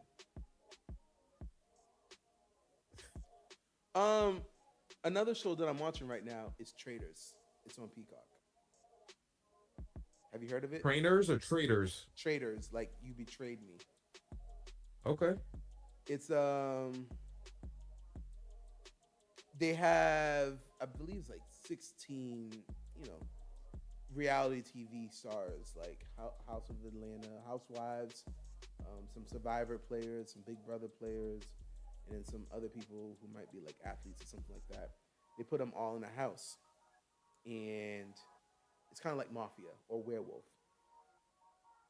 3 of them are chosen to be killers or traitors. Okay? The rest are labeled faithfuls. Every day they do. This is a game show. It's a game show. Every episode they do a contest. And I watch a lot of game shows, actually.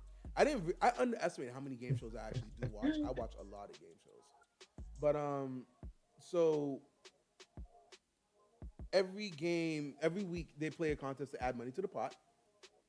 And then they do like a round table of trying to figure out who is the traitor. Who's the person that's trying to kill off people. They go over, people plead their case, and then they do a vote. Whoever gets the most votes is voted out the house.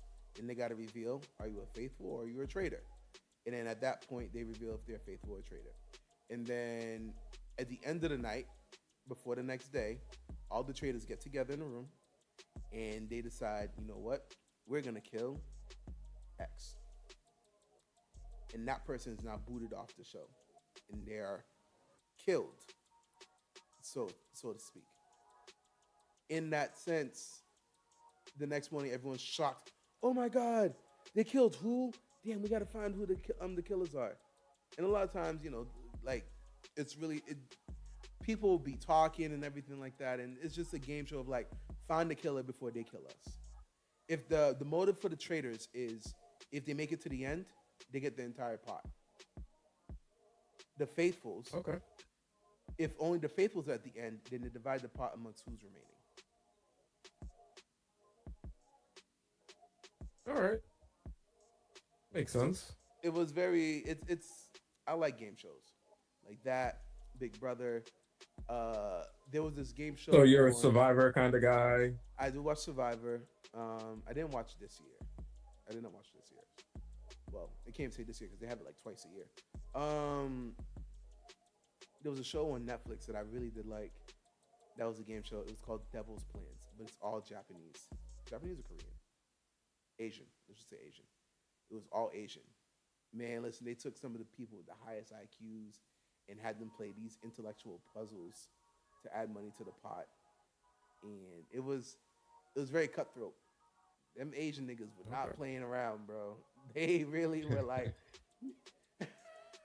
One person led an uprising against these three other people, and then was pissed off when these other people were mad that they weren't invited to the popular kids table. So then they went over and did their own thing, and then they're like, "Oh, you're not working with us." He's like, "I wasn't invited to your crew." It was a hell of a show, man. Hell of a show. What does it say?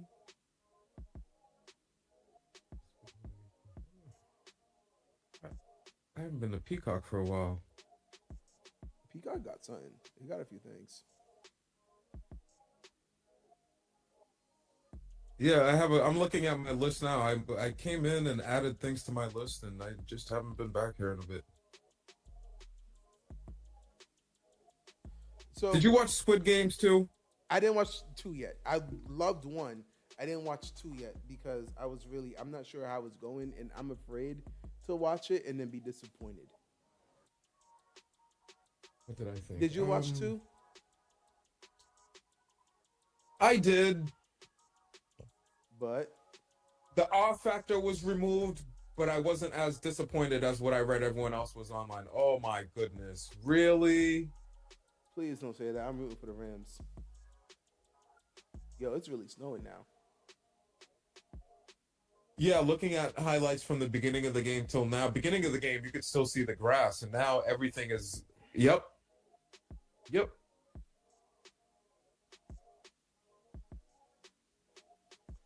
It's not, this is actually a pretty close game. The game's not over.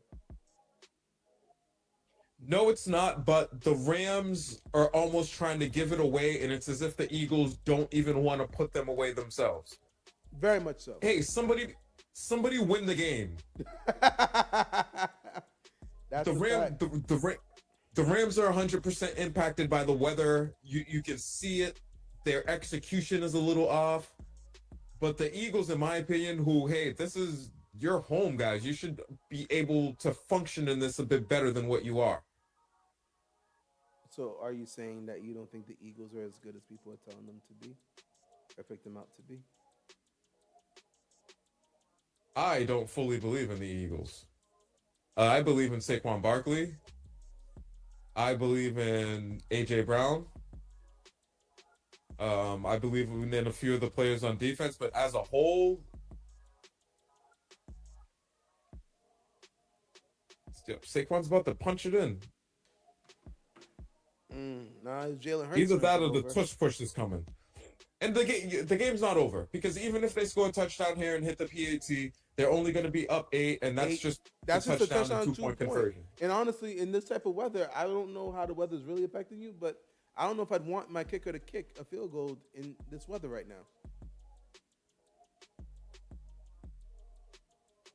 No, they gotta make Saquon work for it. At least. Let's go. No, part of this is control the clock.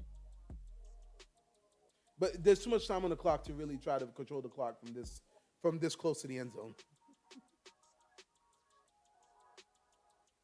You know this is 4-down territory based on where you are. I don't think they would necessarily settle for a field goal based on how the game has been going.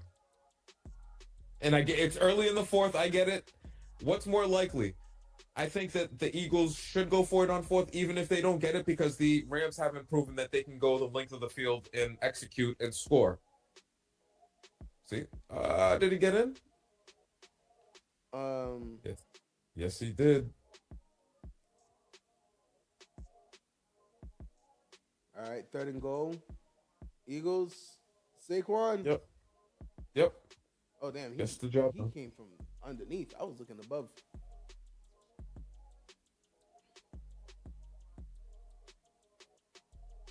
Yeah, he got the job done. That's crazy. All right, so what were we talking about before this? We were talking about shows. Yeah. Squid Game. Yeah, I it's okay. I like the concept. Part of why we all fell in love with the concept. We were all trapped in the house, and look at this film that's game show based. I could see why you would like it because it's somewhat game show based, and look at the activities that they were doing. So if you liked Alice in if you liked or Wonderland. loved the first one, you'll enjoy this because it's a continuation. You should definitely watch They ch- Alice in Wonderland as well. Oh, he's short. oh, I've watched that. I'm I don't think I finished it, but I've watched and seen a few episodes. That's pretty enjoyable too. I enjoyed that. They For had a the while, I second went down season. this kick. They had the I second went down season, this and it was kick so of quick. Asian shows, and I don't know. They do films a way. They do films differently, so I can see the appeal and attraction to the films that they do. Yo, listen, I was definitely, I watched that one, and I watched the second season. The story was the end. The ending of the story was very interesting. Okay, that's fair. I should go back and finish it now then. Yeah, you definitely should. Definitely should. All right. Let's see. Is there anything else that we're watching or looking forward to watch coming up? Did you finish watching, what is it, The Madness on Netflix? I'm on the last episode. It kind of was. There was just so much going on. I'm like, dude. Honestly, okay. So let me ask you this. I know it's all hypothetical and it's all like written and scripted. If you was in his shoes, okay, so to fill everybody in, if you haven't watched Madness, think of like Enemy of the State that had Will Smith and thing where it's like Gene Hackman? Gene Hackman, yeah. It was big brothers watching you and setting you up for failure and whatnot, and they're trying to come after you. What would you do? I'm going to Haiti. Because you ain't gonna find me in Haiti. Ain't enough technology in Haiti for you to find me. I'm done. At that point, I know I can't live in a first world country. It just felt like the more he tried to clean and clear his name, the worse things got. So how much fighting would you do if it was you? I would initially start fighting, but the more I fought, when I started to get the sense that, hey, wait a minute, the more I fight, the more the cards are getting stacked against me, I'm disappearing. I'm changing my name to Gene. I'm going to Haiti. Good luck coming to Haiti and finding a Gene. You'll come across 25 Genes before you leave the airport. Yo. Oh, here comes the tush push. They didn't give him the touchdown. He wasn't. He was short.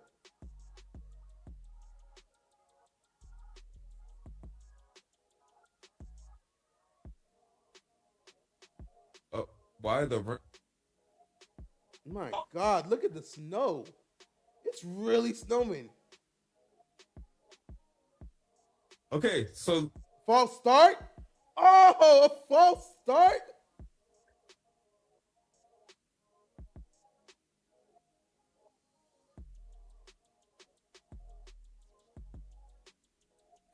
Was there a fumble or something? Because that's how the Rams make it seem like they got the ball or something. I don't know why they were celebrating like they got it. Okay, and see, and this is what they probably didn't want to do. Look at the snow at the Eagles Stadium right now. You got to bring your kicker out. You know, okay, so actually, here's another thing, right? I love Buffalo. Buffalo fans, I'm sorry. Bills Mafia, you guys are, I'm sorry, you're fools. The owner of the Bills. No, the owner of the Bills is a billionaire. And he has y'all doing it for some hot dogs? Those are true fans. They don't even get guaranteed tickets to the game. It's not even for tickets to the game. For the love. Yo, listen. He can Oh, I thought that was a missed kick. Listen, he can afford to get he can afford to hire people to really shovel the thing. And he does it. He has y'all doing it for him. The rich stay richer because the poor are willing to do favors for the rich. Yeah, you know, he could very easily invest a few $100 million into the stadium and weatherproof it or make it so that, hey, I know that we play in Buffalo. Maybe I should have a stadium. Is there a new stadium going to be a dome? They have a new stadium. They're opening up, I believe, next year, if not the year after. The Bills? Yeah. They have a new stadium they're building. Honestly, you should make it a dome so you could take advantage of the inclement weathers when teams come in there. Wow, look at that. The staff is running around with blow dryers to outline the field, No, the that is yardage. normal. That is normal. No, but what a change It's from not a where the dome. game was when it It's started. still not a dome. Okay, cool. It's not a They dome love because it. of the high costs associated with building a roof. What? And because and because of the high cost of building a roof. And then they went off and they followed it up with saying because team ownership and fans largely prefer an outdoor football experience in Buffalo. No. Listen. They go because they don't have a choice. Listen, I went to one Steelers game in the middle of October and left with a cold. I was sick. I was cold and sick. Okay? See, it's because you're not built for it. You're not built for that. And that was in Pittsburgh. Buffalo is colder than Pittsburgh. Buffalo might be the coldest stadium. Oh no, Chicago fights them for it. Because I think they even cold. Yeah, they're definitely colder than New England. Yeah, no. I haven't been to Buffalo yet, but based on what I've seen on TV for these Buffalo snow games, I know that's not somewhere that I would be sitting out in that weather watching a football game. Not on God's green earth, or in that case, white earth. But Tess, give me a show, Netflix.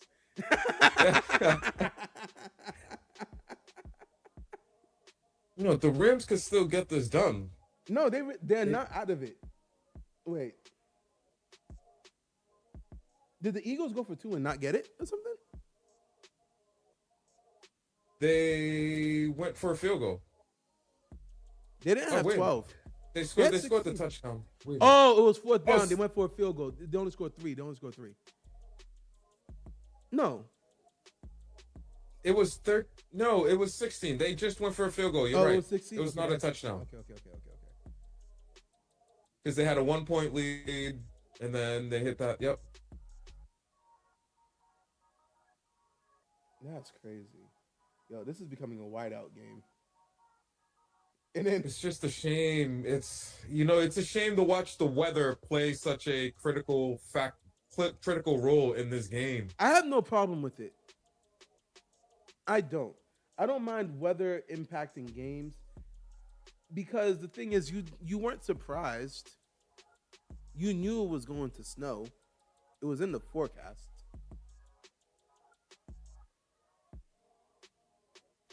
I just love it in today's game now that they could superimpose some graphics to let you know the yard lines. Like the 30-yard line. It's funny that you mentioned that. I enjoy watching the games on Amazon for that reason because of the advanced stats. Where you can just click onto the other presentation, you can see the route outlines, and you can see who's potentially blitzing. I enjoy that. It does give right now the field is just a white field. I don't even see lines on the field anymore. It's just a white field right now. Oh yeah, this is what we used to do when we were kids. Exactly. Get rid of it. Oh.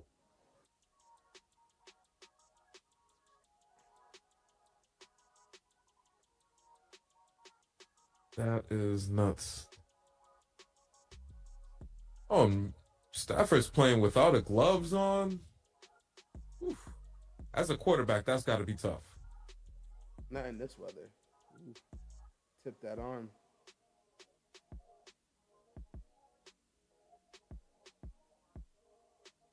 Yeah, how do even though whatever. They just got to look for the chains on the side, the big orange sticks. You read my mind. I knew where you were going with this looks like a good spot for the ball.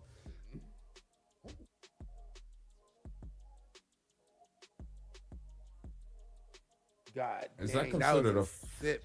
No, that was a tip. Okay. Yo, let's go Rams. Okay. All right. So back to sports, and this game is actually really good. That's what got us looking at it. But I know, right? I have a few things to talk about here.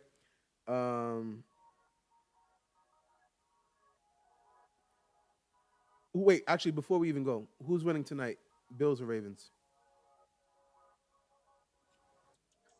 I'm gonna be honest with you. That's the game, the playoff game that I'm looking forward to the most. I hope it lives up to the expectations. Um,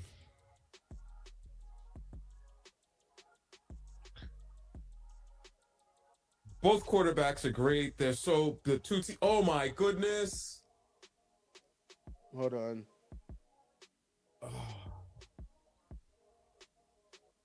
The Rams do not want to win. The Rams don't want to win.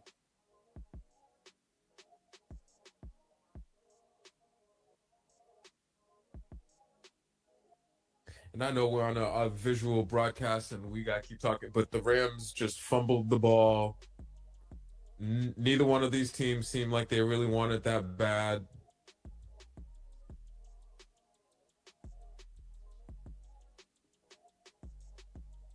Okay, so let me ask you this: Matt Stafford. what are Yeah. Eagles So not truth be doing? Actually, no. Answer that question first. I see. And is the weather gonna make tonight's game end up being something like this? Oh, geez. But I would selfishly like the Ravens to win. I'd like Lamar Jackson to get that monkey off of his back, get a Super Bowl, and It always be call your it a day. family. It always be your family that just be betraying you like that. Just mad disrespectful. Oh, you preferred Josh Allen to move on? Yes.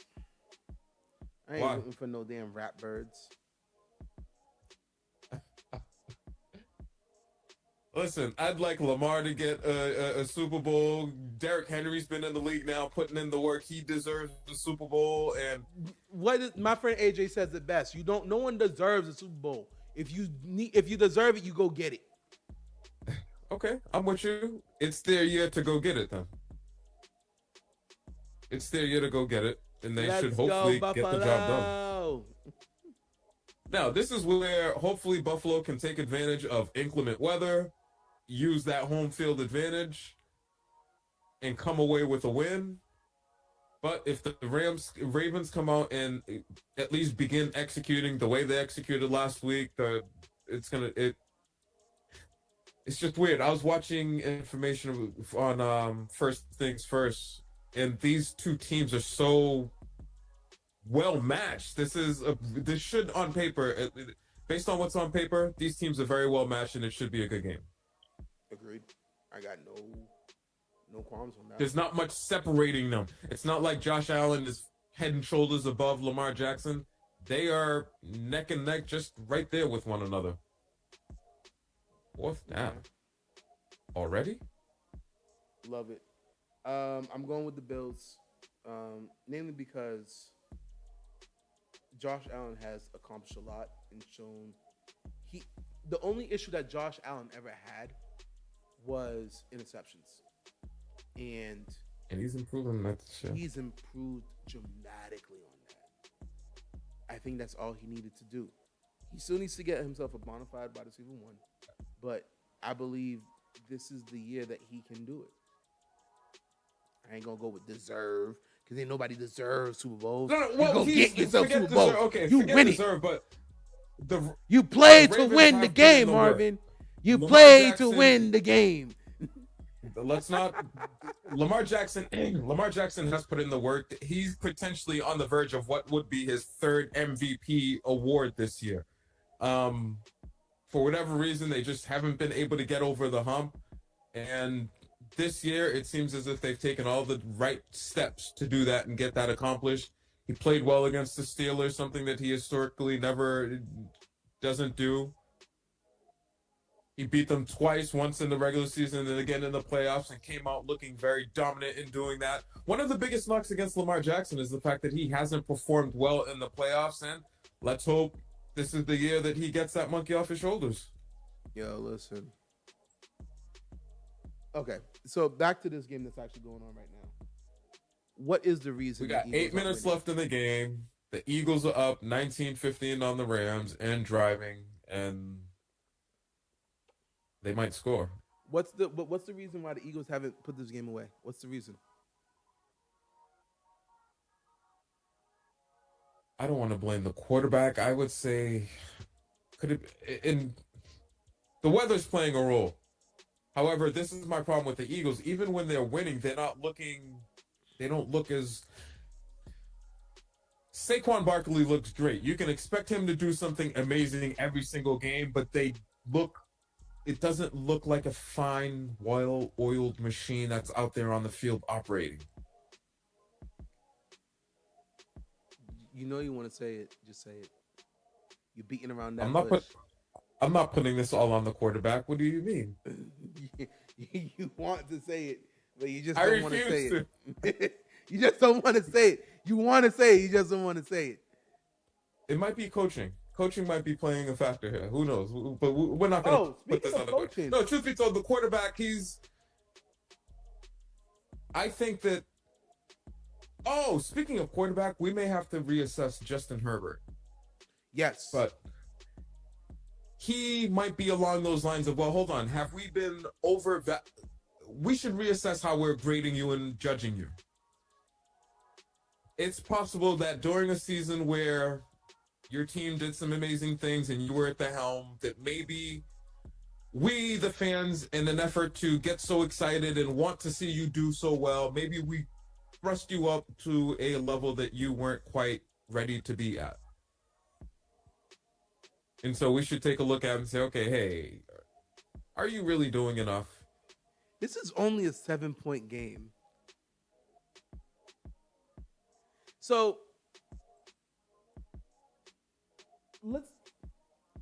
I got a list. I got a list of quarterbacks that I feel like is in that same bubble you just explained. Did we overvaluate you? Okay. Justin Herbert's definitely on that list. Justin Herbert's on that list. Jalen Hurts is on that list. I'm with you there. Baker Mayfield, but on the other side of it. I think he got way too much negative press on him that we have to reevaluate him. And I feel, okay, let me phrase it this way. My fault. I said it wrong. There was so much negative press about Baker Mayfield that when he went to Tampa Bay, he showed, like, I can actually do this. That I think it kind of went a little too far on the other side, on the good side. It's like, oh, shoot, we were so wrong about him because it wasn't his fault. It's the Cleveland Browns' fault. To the point that they, like, to make up for that, they went too far on this side. I think he's a serviceable quarterback. And that is just serviceable. Just serviceable. And I think that's I don't want to say an issue, but that's the point. Like, he is the quarterback that will not get you to a Super Bowl. You need to build perfectly around him for him to get you to a Super Bowl. If he had Chris Godwin, I believe they probably would have won that game against the Commanders, and they'd be a bigger threat. He can't afford to lose offensive weapons. Does that make sense? Jalen Hurts can't afford to lose offensive weapons. Justin Herbert can't afford to lose offensive weapons. Because they can't make up for enough of what they would potentially. So and this is where I think it goes back to the conversation we've probably been having all year long now about the quarterback bar and where exactly it is. It used to be that you put so much on your quarterback's shoulders that, hey, even if you don't have certain things, you expect the quarterback to be able to mask and hide some of the deficiencies of the team. Now, it's as if the team isn't built perfect to a T. But that's the thing. So, okay. A lot of these guys can't contracts. Carry it. When you give a lot of these players contracts, and I'm not just talking about quarterbacks, because I kind of said it earlier with wide receivers. When I give you so much more money that I'm taking away money from another position, you have to make up for that lack of position. Yeah. Okay? When I'm paying the quarterback so much money that I can't afford to have a top-end wide receiver, you got to make these other wide receivers Pro Bowl caliber. Tom Brady did it. You got to make these people from Dorchester. Wes Welker was never going to be in a Pro Bowl if it wasn't for Tom Brady. Julian Edelman was never going to be anywhere if it wasn't for Tom Brady. Okay, he helped make them. Okay, same thing with wide receivers. And Justin Jefferson, Jetta, is doing his damn job. He makes any quarterback seem, He got Kirk Cousins paid $100 million guaranteed again. Actually, yeah. Okay, because look at what Kirk Cousins did this year. He lost his job. Yeah, he's probably a backup now. Unless he wants to go into the booth. Not at that rate. And he did. Justin Jefferson did the same thing for Sam Darnold. Really? Don't tell me another turnover. No, not this time. It's just a sack. Okay, I can deal with a sack. Turnovers are deadly.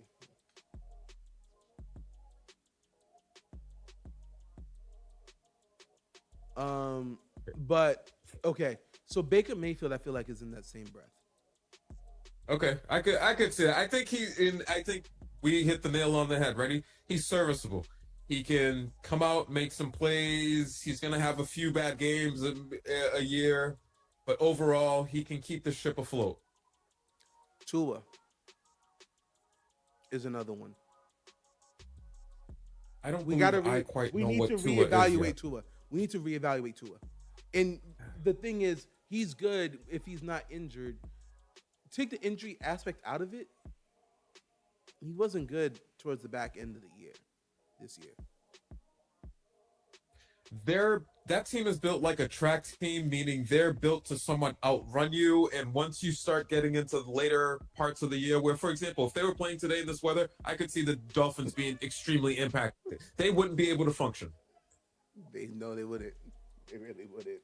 So they're one of those teams where for them to potentially have success, they need to excel so much at the regular season that they have home field advantage throughout. And then should they make it to the Super Bowl, they fall where they may. If you're the coach, are you going for it on 4th and 10, or are you going to punt the ball, hope your defense gets one more stop? How much time is left?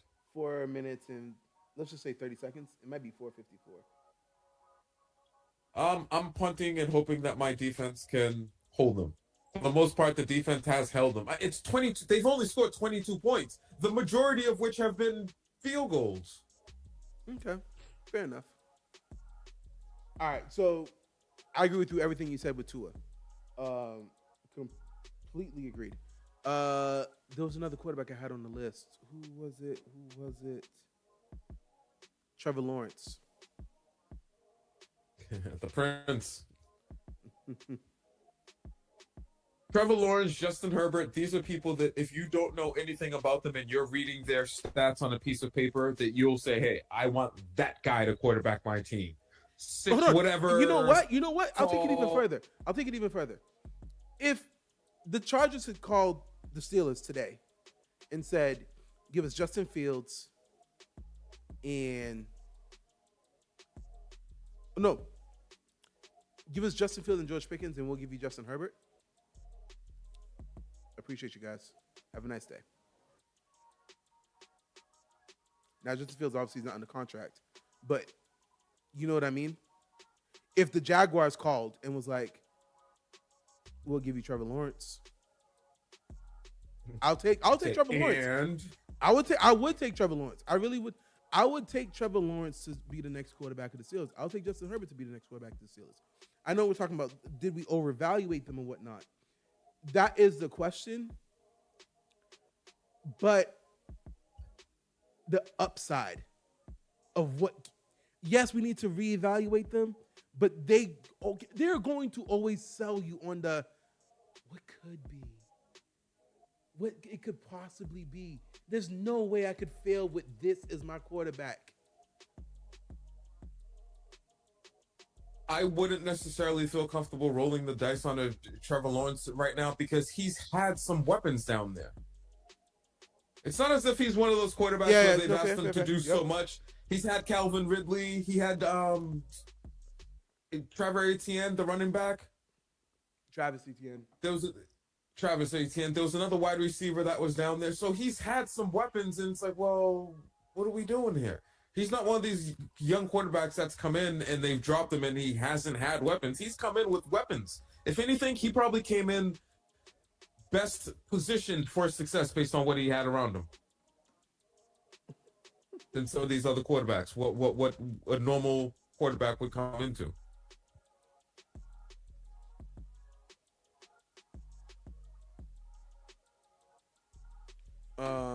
Who else?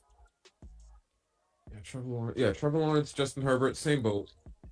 But neither one of them Kyler Murray was the last one I had on that list. Who? Kyler Murray.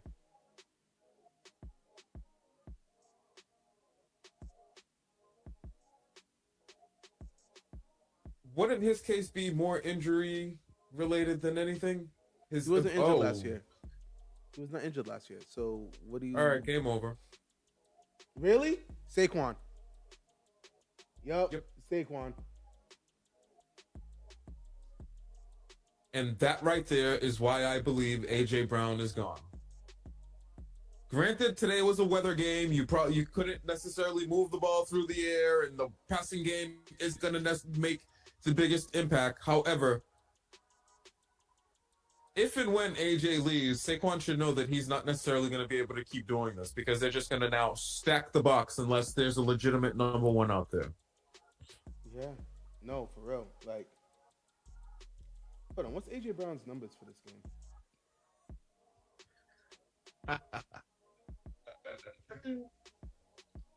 Oh, come on. All right, Let's go to the Bucks score. It's my thing is trying to load it.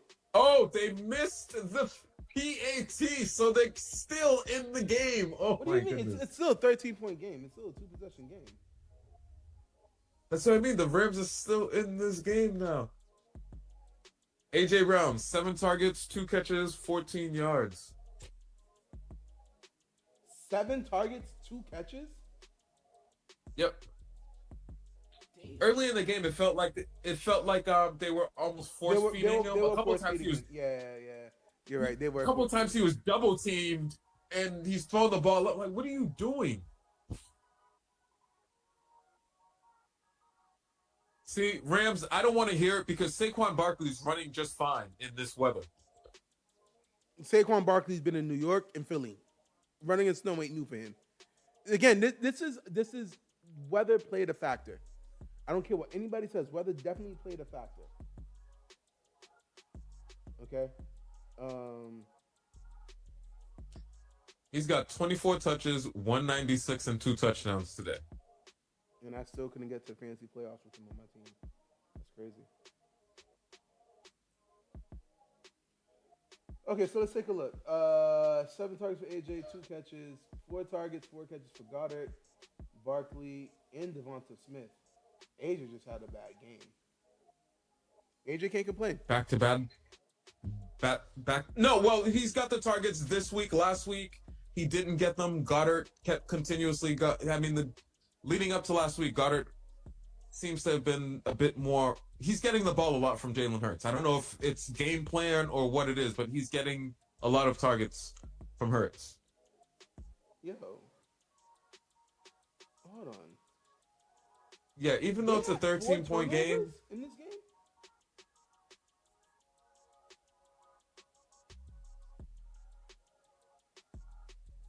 No, they only had 2 turnovers. The fumble. Okay, so they didn't lose the fumble. Stafford lost the fumble, and so he fumbled twice, lost one, and Kylan Williams lost 1 fumble. Jeez. Disappointed. All right, Commanders versus Eagles. Who you got? This Eagles team versus the Commanders team you saw last night. Who you got? I would go with the Commanders right now because they are executing, in my opinion, much better than the Eagles. It just looks better with the Commanders than what it does with the Eagles. Mm-hmm. And this time of year, I'm going with the team that is rolling, the team that's in better rhythm. Oh, man. Not necessarily the team that has the more recognizable stars and that you, quote-unquote, expect to be there. Yo. Who do you got? Well, I already know who you got. You got the Commanders. Yeah, first off, I like Jaden Daniels. I'm not really that big of a fan of Jalen Hurts.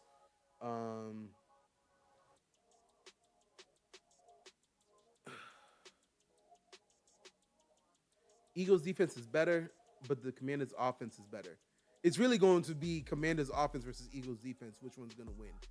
Correct. I mean, yesterday, the Commanders offense, they had the Detroit Lions looking, especially early on in the game, they had them on skates, didn't know if it was a running back run, a quarterback keeper, didn't know if it was just a quick pass to the outside. And so many of their plays came from formations that looked similar, where they ran from it last time, no, they passed from it this time, so he kept it this time. So I like what they're doing down there.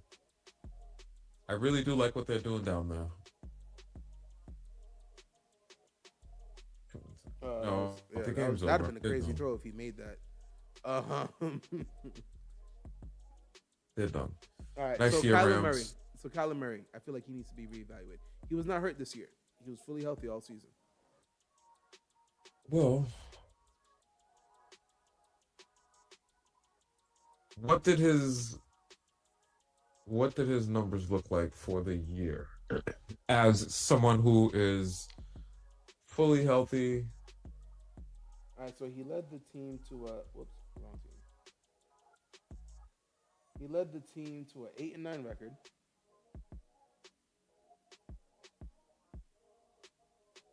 He had 3,800 yards on 68% completion, 21 touchdowns, 11 interceptions. Okay, so And 2-to-1 ratio. He rushed for 572, 5 touchdowns. 6 touchdowns. 8 fumbles, though. 4 of them lost. So 4 lost fumbles. Let's go with that.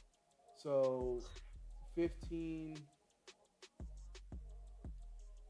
turnovers and 26 touchdowns. 26 touchdowns, 15 turnovers.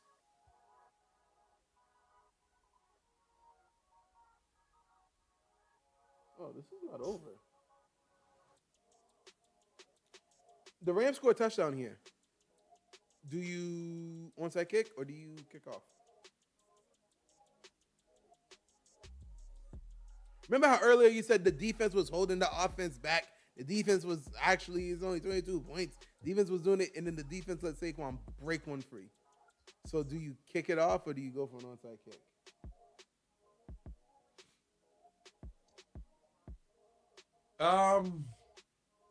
The problem is, normally you would say kick it off and potentially have them have to go the entire field. However, when you have a Saquon Barkley in the backfield that's a home run hitter, anytime he touches the ball, the lengthy field is not as big of a deal as it otherwise would be. And they got all 3 I'm kicking timeouts, it off. though. I'm kicking it off. I'm not onside kicking. Even though in this weather anything could happen. They got 3 timeouts too, so you might as well kick it off. But you got to score a touchdown before the 2-minute warning. All right. That's the first thing. Well, you got to score a touchdown. Step 1 complete. Step 1 complete. There you go. Mind you, if they get a touchdown, kick a field goal, get a touchdown, make the extra point. If they get 2 touchdowns, they make both extra points, they win the game. Oh, absolutely. Ready right now, I'm not even going 2-point conversion. I'm just going to hit my field goal. You just need to hit it just to know. Because even hit now, my you're field down goal 8. kickoff. Even now, you'd be down 8. All right, there's 2:48 left. If I kick off, they don't return. They're going to have to run at least 2 plays before the 2-minute warning. Mm-hmm. And then I could start burning my timeouts after that. Trust your defense. Oh, you know what I noticed about Jalen Daniels, speaking of which, yesterday? He's not calling his plays. He's got the coach walking him through and calling all the plays in his helmet. He's just... Yeah. You know how most quarterbacks have that little play sheet? Yeah, no, but he's a rookie quarterback. I don't need him. You got still too much to learn. No rookie quarterback should be doing all that. I remember watching that and thinking, that's how you protect a young quarterback. You help develop them, you bring them along, you stay in the headset until the final 5 or 10 seconds. You call the play, you tell him what to look for. You have him in the headset. The headset goes off at 15 seconds in the play clock. There you go. So, yeah, you stay in the helmet, you give him the information, that he needs. He has an idea of what to look for. So I'm impressed with what they're doing down there. Like I said, I've seen a small sample size of him, but from what I've seen in the past couple of weeks, where hey, it's pressure, it's performance time. I've enjoyed what he's done on the field. All right, guys, we're not having any more side discussions because this game just got hella good. It's a 6-point game, 2 minutes, 48 seconds left, and the Rams are kicking off to the Eagles, who are in the lead right now. If the Rams are able to get a stop and get a touchdown, they win with the extra point kick. Well, this is when everybody earns their money. Yo, listen. Oh. Who did the Eagles play last week that they beat? Who did they play last week? Who did the Eagles play last week? I can't remember.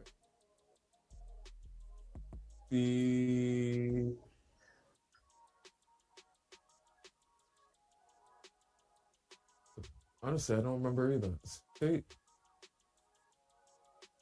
I will tell you in 1 second. Who was the 7th seed?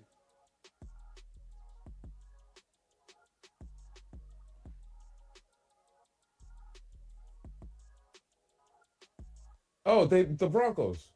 No. That's AFC. They played Green Bay. Ah, yes, Green Bay. Okay. That's how forgettable it was. Jordan Love and his damn interceptions. All right, second first and down. 10. Saquon ran for about 3-4 yards, so it's going to be 2nd and 6. Is it 2nd and 6 or 2nd and 7? They're having a hard time measuring it because of the snow. Yeah, so and the Rams called the timeout as they should. You're still seeing the staff run around with a blow dryer to blow the line so that they can see. 2nd and 7. There we Snow go. blowers. We finally got the answer.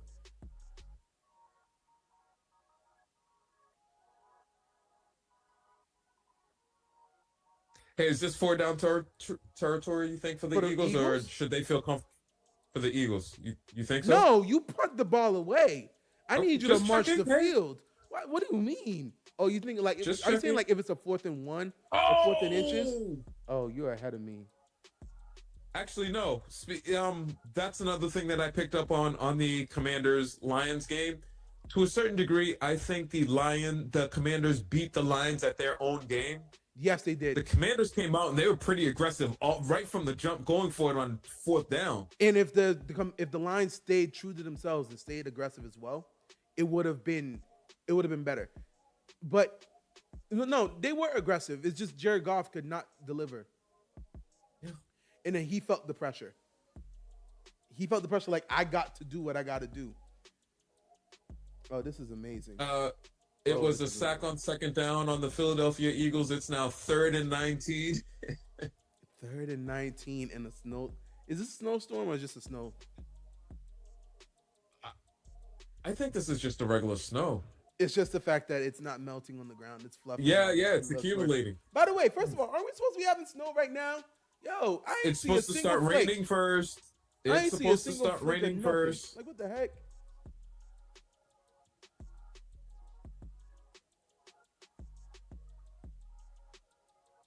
Timeout. No timeout. The Eagles got to take no timeout. They're just going to let it go to the 2-minute and save that last one. Okay, that's smart. Oh, geez, they took their final timeout. I get it, because you know what? Instead of letting 30 seconds run off the clock and only have 2 minutes, you have 2 minutes and 30 seconds. So you're going to come out, run and play, and know you have the 2 minute clock. You got one more timeout. The 2 minute as a timeout. But then after that, nothing. And that's where it's scary. Yeah, that's where it's a little scary. I'd rather have the 30 ball seconds. With 2 minutes and then have a timeout. I would have burned my 30 seconds, get my players locked in, make sure everyone's on the same page. Because if it's just one bad play, okay, for example, with the Steelers, 2 weeks ago, sometimes you need a timeout to be like, all right, you guys are getting a little flustered. Let me slow it down for you real quick. In this situation, you don't have that opportunity anymore. Yo, listen. Come on, man. No facial reaction. No, nothing. This is nothing. I would have handled that differently. I think. You really let it bounce? See, I would have handled that differently. Catch it and just go down. But if he was in position, he didn't want to run the risk of not Fumbling. securing the football, whatever. Listen, these guys practice this all the time. 2 minutes, 23 seconds, 80 yards to go. Let's make it work, Matthew Stafford. This is And the type of again, stuff that I was just gonna they get go ready ahead, go for. ahead. They dream and they practice this when they're Yeah, it's kids. fourth So, down, hey, game-winning drive, gotta go. And Matthew Stafford is good for a game-winning drive. He's good for it. But just, I mean, as you guys see on the screen, down below, this way, yeah, that way. Don't forget to subscribe, like, anything like that. And here, this is the time when legends are made. Okay. all right, he's getting 2 plays off before the 2 minute They can warning. dunk. He's got a first They can down. dunk all the way through. Okay. Yeah, that's what it is. Tom Brady shows you. You've got Tom Cooper Brady Kupp showed you how to do and it. Puka Tom Brady Nacua. did that against the not the Raiders. Who did he do that against in the playoffs? The Rams. He did that against the The Rams. Rams. The greatest show Dinked on and dunked turf. all the way down to the field just to get us within range. That's all we need to do. Okay, 2 minute warning. Quick little break. Yo. Oh wow, actually this a is good game. yeah, see? The NFL somehow always makes this happen, or the teams make this, but make it happen. But it's really good when this deep into the year, you're still just as excited about a game that's going on.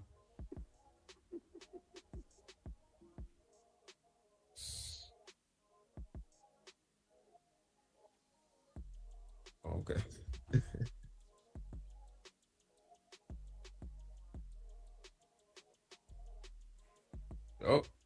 Oh, you're not seeing Amazon commercial. See, Nah. advanced stats. I'm really curious about.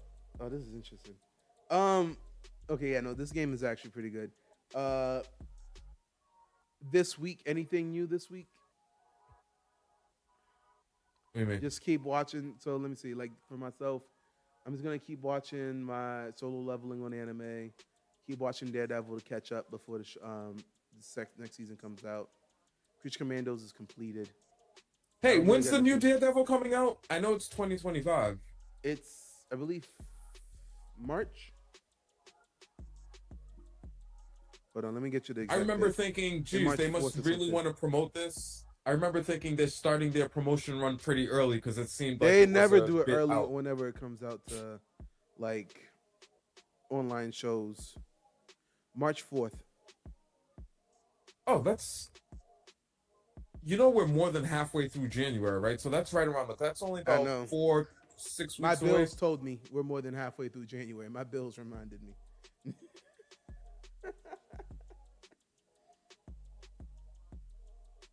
No, I don't think I'm gonna really start anything new. I'll try to wrap up Castlevania this week at some point. Alright. Finish my con. Oh, you know what? I might watch tonight.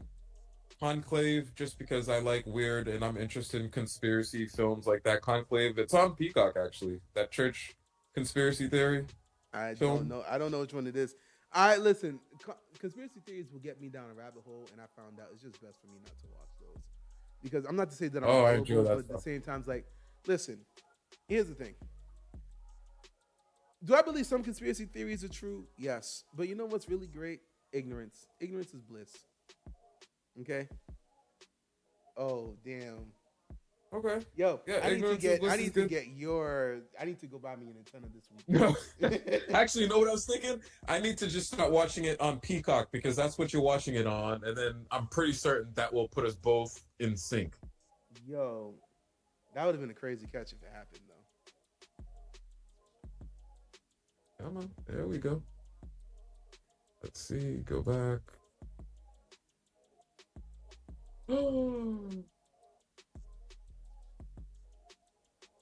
Oh, finally the Eagle.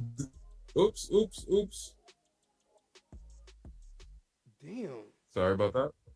No, the Eagles' defense is actually like. The Rams' offense looks like it's finally trying to click, and the Eagles' defense is like, no, we're here with you.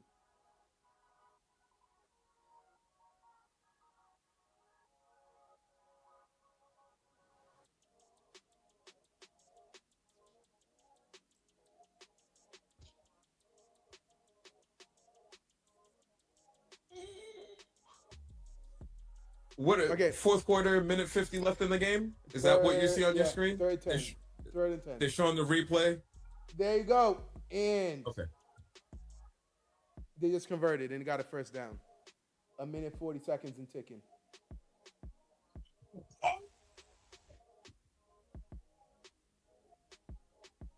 I'm sorry, but I'm watching it on Peacock too. Okay, just converted. All right, so this Peacock is way behind yours. Puka Nacua. Puka Nacua. Oh my gosh. Oh my goodness. Puka Nacua. He got 2 feet down. It's a catch. 1, 2, yes, sir. Down. Get out. Yes, he did. Oh, wow. And he landed out of bounds, so that stopped the clock. That is amazing. See the value of a good, great wide receiver? It's and nuts a quarterback that can get it to him. Correct. It's nuts that Puka has a game-defining play, and AJ Brown's catches aren't memorable at all. I can't even remember when he has got that his really good catches. drop. I do remember the drop. He's probably on the sideline right now reading a book, Becoming a Better Me or something like that. He's reading the book right now. You're just not showing it on camera. Yo. Okay, 2nd and 7. A minute 19 left. And a flag on the play. Are we calling false or neutral zone? False start. Number 65. 9. Okay. Damn. All right, yeah. Interesting. You notice he's wearing one of those helmet protectors? He's worn it all year. I'll say that. He's worn it all year. I don't think they look as bad as I thought that they would have. It doesn't look bad. It's barely noticeable. It's just macho, like, I ain't trying to look weak type stuff. And I ain't got time for that. Okay.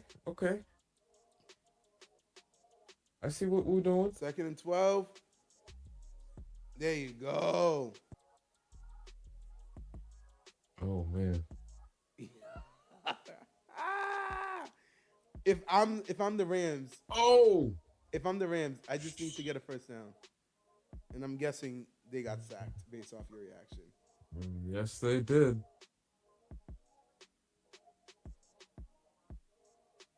The game is far from over. Very but far. that sack really didn't help. Actually, the game comes down to this play right here. Yeah, it's this play. It's really this play. I mean, 2 yards. You got to get rid of the ball, Matt. Yeah, but I don't know what happened to the guard. That he came in unimpeded pretty much. Look at that swim move. It was pretty much him unimpeded. Oh, game over. 4th and 11. No flag on the play. Damn. Wow.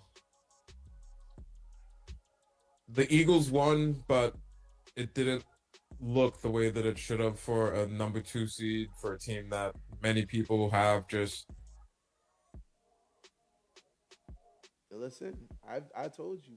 I told you about the Eagles just, and I don't want to say it's luck, because winning that many games is not luck, but it's uninspiring. You know what I mean? Yeah. You can't watch this game and be like, yep, that's a championship caliber team right there. Exactly. I think that's what it is. We're used to seeing championship teams perform a particular way, look a particular way, and it just looks a little off with them.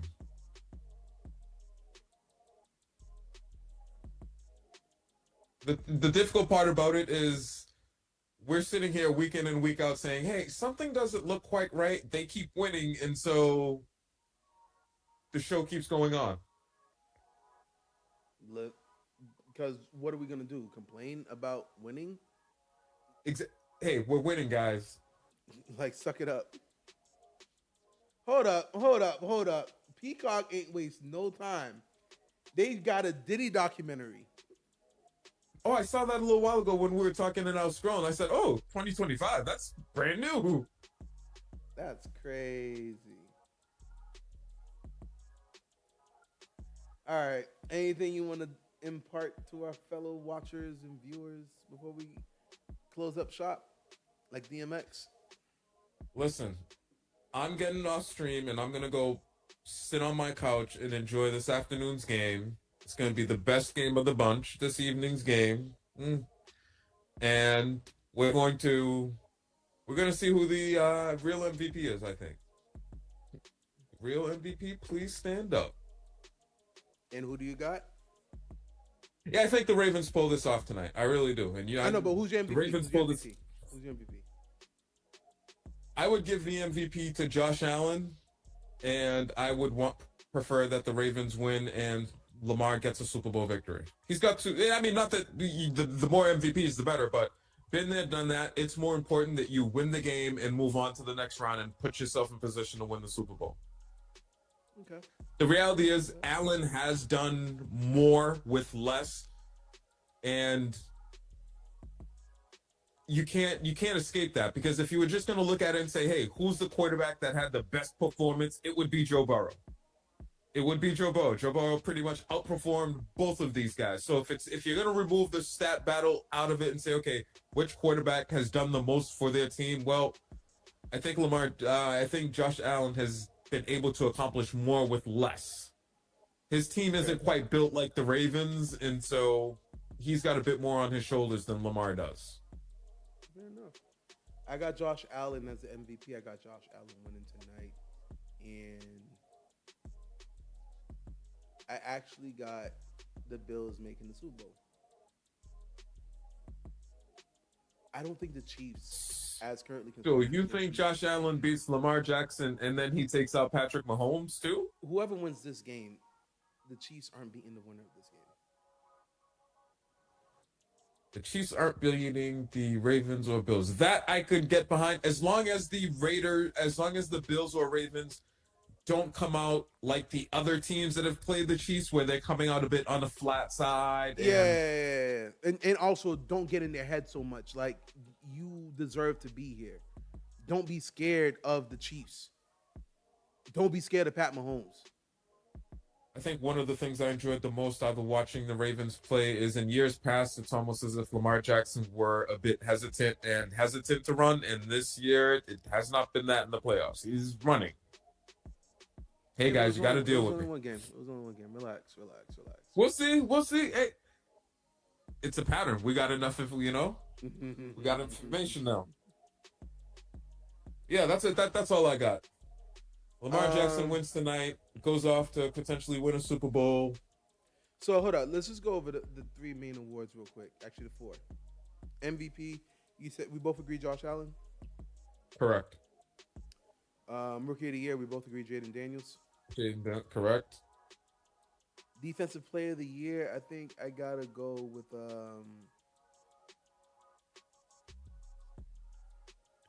honestly, I think I have to go with Trey Hendrickson on the Bengals. Led the league in sacks.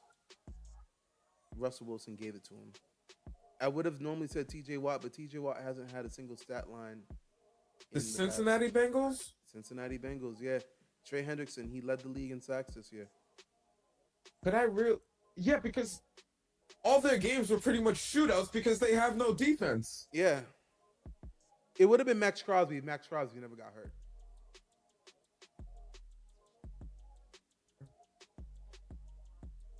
I'm okay with that as Defensive Player of the Year. It's just no one... Who's the defensive player in the NFL now that teams are game planning around and that strikes almost fear in the hearts of opposing teams? Here's the issue. Do we want to do it by feared players or players who are actually putting up stats? Because if we're doing it by feared players, then it's Myles Garrett. Myles Garrett, for some reason, everyone's talking about how great of a defensive player he is, but he doesn't put up numbers. They're saying, oh, he has this much of a pass rush win rate. Does he get sacks though? No. So they're giving you these weird. They're coming up with the creative stats. Yeah, the analytics stats. Like he does of his pass rushes. Exactly, and he wins it, but he doesn't get a sack for it. So I don't understand. I'm not saying that Myles Garrett ain't good or great. He's definitely one of the top 3 defensive ends, defensive line, whatever players in the NFL by hands down. Honestly, to me, I believe all top three. Your camera just went out. You still here? Uh-oh. Technical difficulties. Miles Garrett did not like what I said.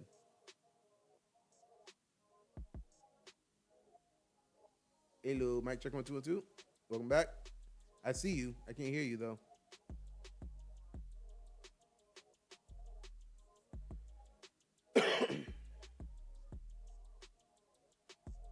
You know, you're right. Yeah, there you are. Yep. My fault. Yeah, so Miles Garrett needs to be revisited. Okay, yeah, I could see that. Is that his fault or is that No, the issue is when teams try to take you out of the game, when offensive plan to be like, we're not gonna let you destroy our quarterback's rhythm, it's the fact that you're like, I still did it anyway. That's really what defensive player of the year is. Yo, we double and triple teamed this man, and he still got 10 sacks. I don't know what to say. Like, a defensive player of the year is when the offensive lineman goes back to the coach, or the wide receiver goes back to the coach. It's like, yo, coach, I tried. I don't know what else to do. Yeah, we're chipping them. We're doing everything. Okay, exactly. I'm with that. So, like, with Miles Garrett, they're like, yo, coach, I did my job. He didn't sack the quarterback. He may have one on the pass. Yeah, he got by me. He got by me, but he ain't get to him. I held him long enough to make sure he ain't get to him. I did my job. Now pay me. Who's the coach of the year for you? You know what sucks is I should have definitely wrote this one down before the season ended, or when the season ended, and not have to have the playoffs help guide some of my thought process. But I really, to me, I'm stuck between Sean McDermott and I want to say Dan Quinn. Even though he didn't win the division and whatnot, the Commanders achieving everything that they achieved this year, even up to the end of the season before the playoffs even started, is very impressive considering where they were a year ago.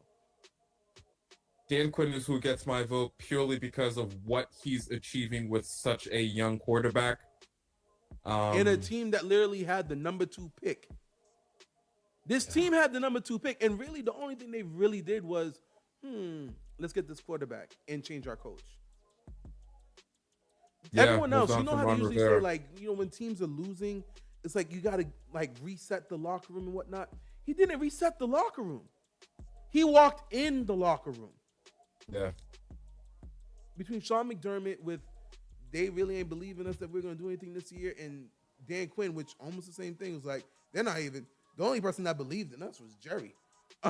Hey, wasn't Dan Quinn on that Atlanta Falcons team that blew the 28-3 lead on the Patriots? So up until, he's done it, in my opinion, he's done a great job repairing his reputation and career after that. Yeah, no, well, he also lost Shanahan to the 49ers after that, and they never, and Matt Cousins, is it Matt Cousins? No, Matt Ryan never bounced back after that Super Bowl. He never did. Matt Ryan's in the booth these days. So yeah, no. So that's my coach of the year and defensive player of the year, rookie of the year, comeback player of the year. This one I didn't give much thought to. Who do you got? For comeback player of the year, who the hell was injured last year? I feel like it got to be Sam Darnold.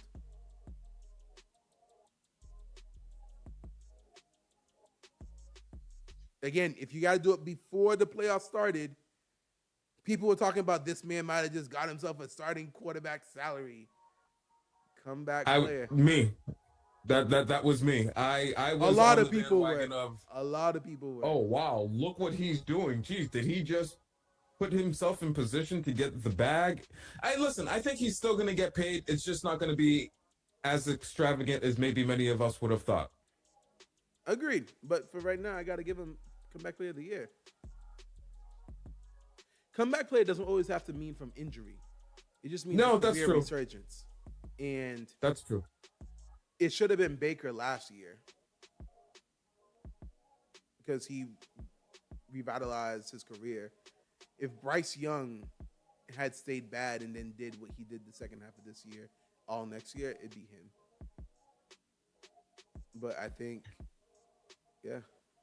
No, he's somebody that I'm interested to see what he's able to do going into next year. I know he had the difficulties this year. He got benched. The benching seems to have righted the ship a bit. Let's see what he does going into next year. Is he able to continue building and developing off of that? That's all I got.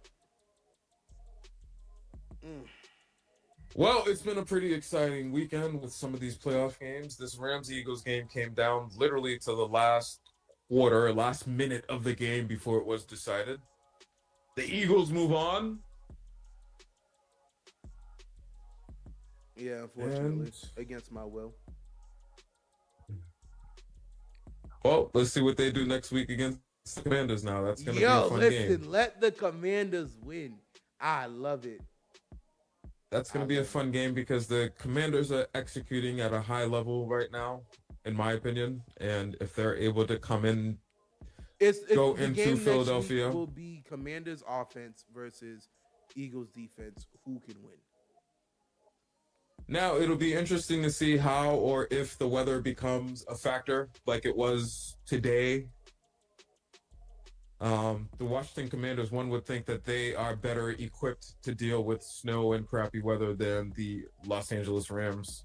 So, and right now, if you were to ask me right now who I want as my quarterback, my thing is I'd rather have Jaden Daniels over Jalen Hurts. I don't see that as a crazy thing to say. He's just playing a bit more consistently than Jalen Hurts is. He is. But what do we know? You're right. I ain't never played in the league. We're just giving it the old eyeball test. That's it. All right, guys. We will bid you farewell. Don't forget to like. Don't forget to hit us with a subscribe. Don't forget to throw a comment our way. Yeah, no. What else? We'll be seeing y'all soon, guys. A one and a deuce.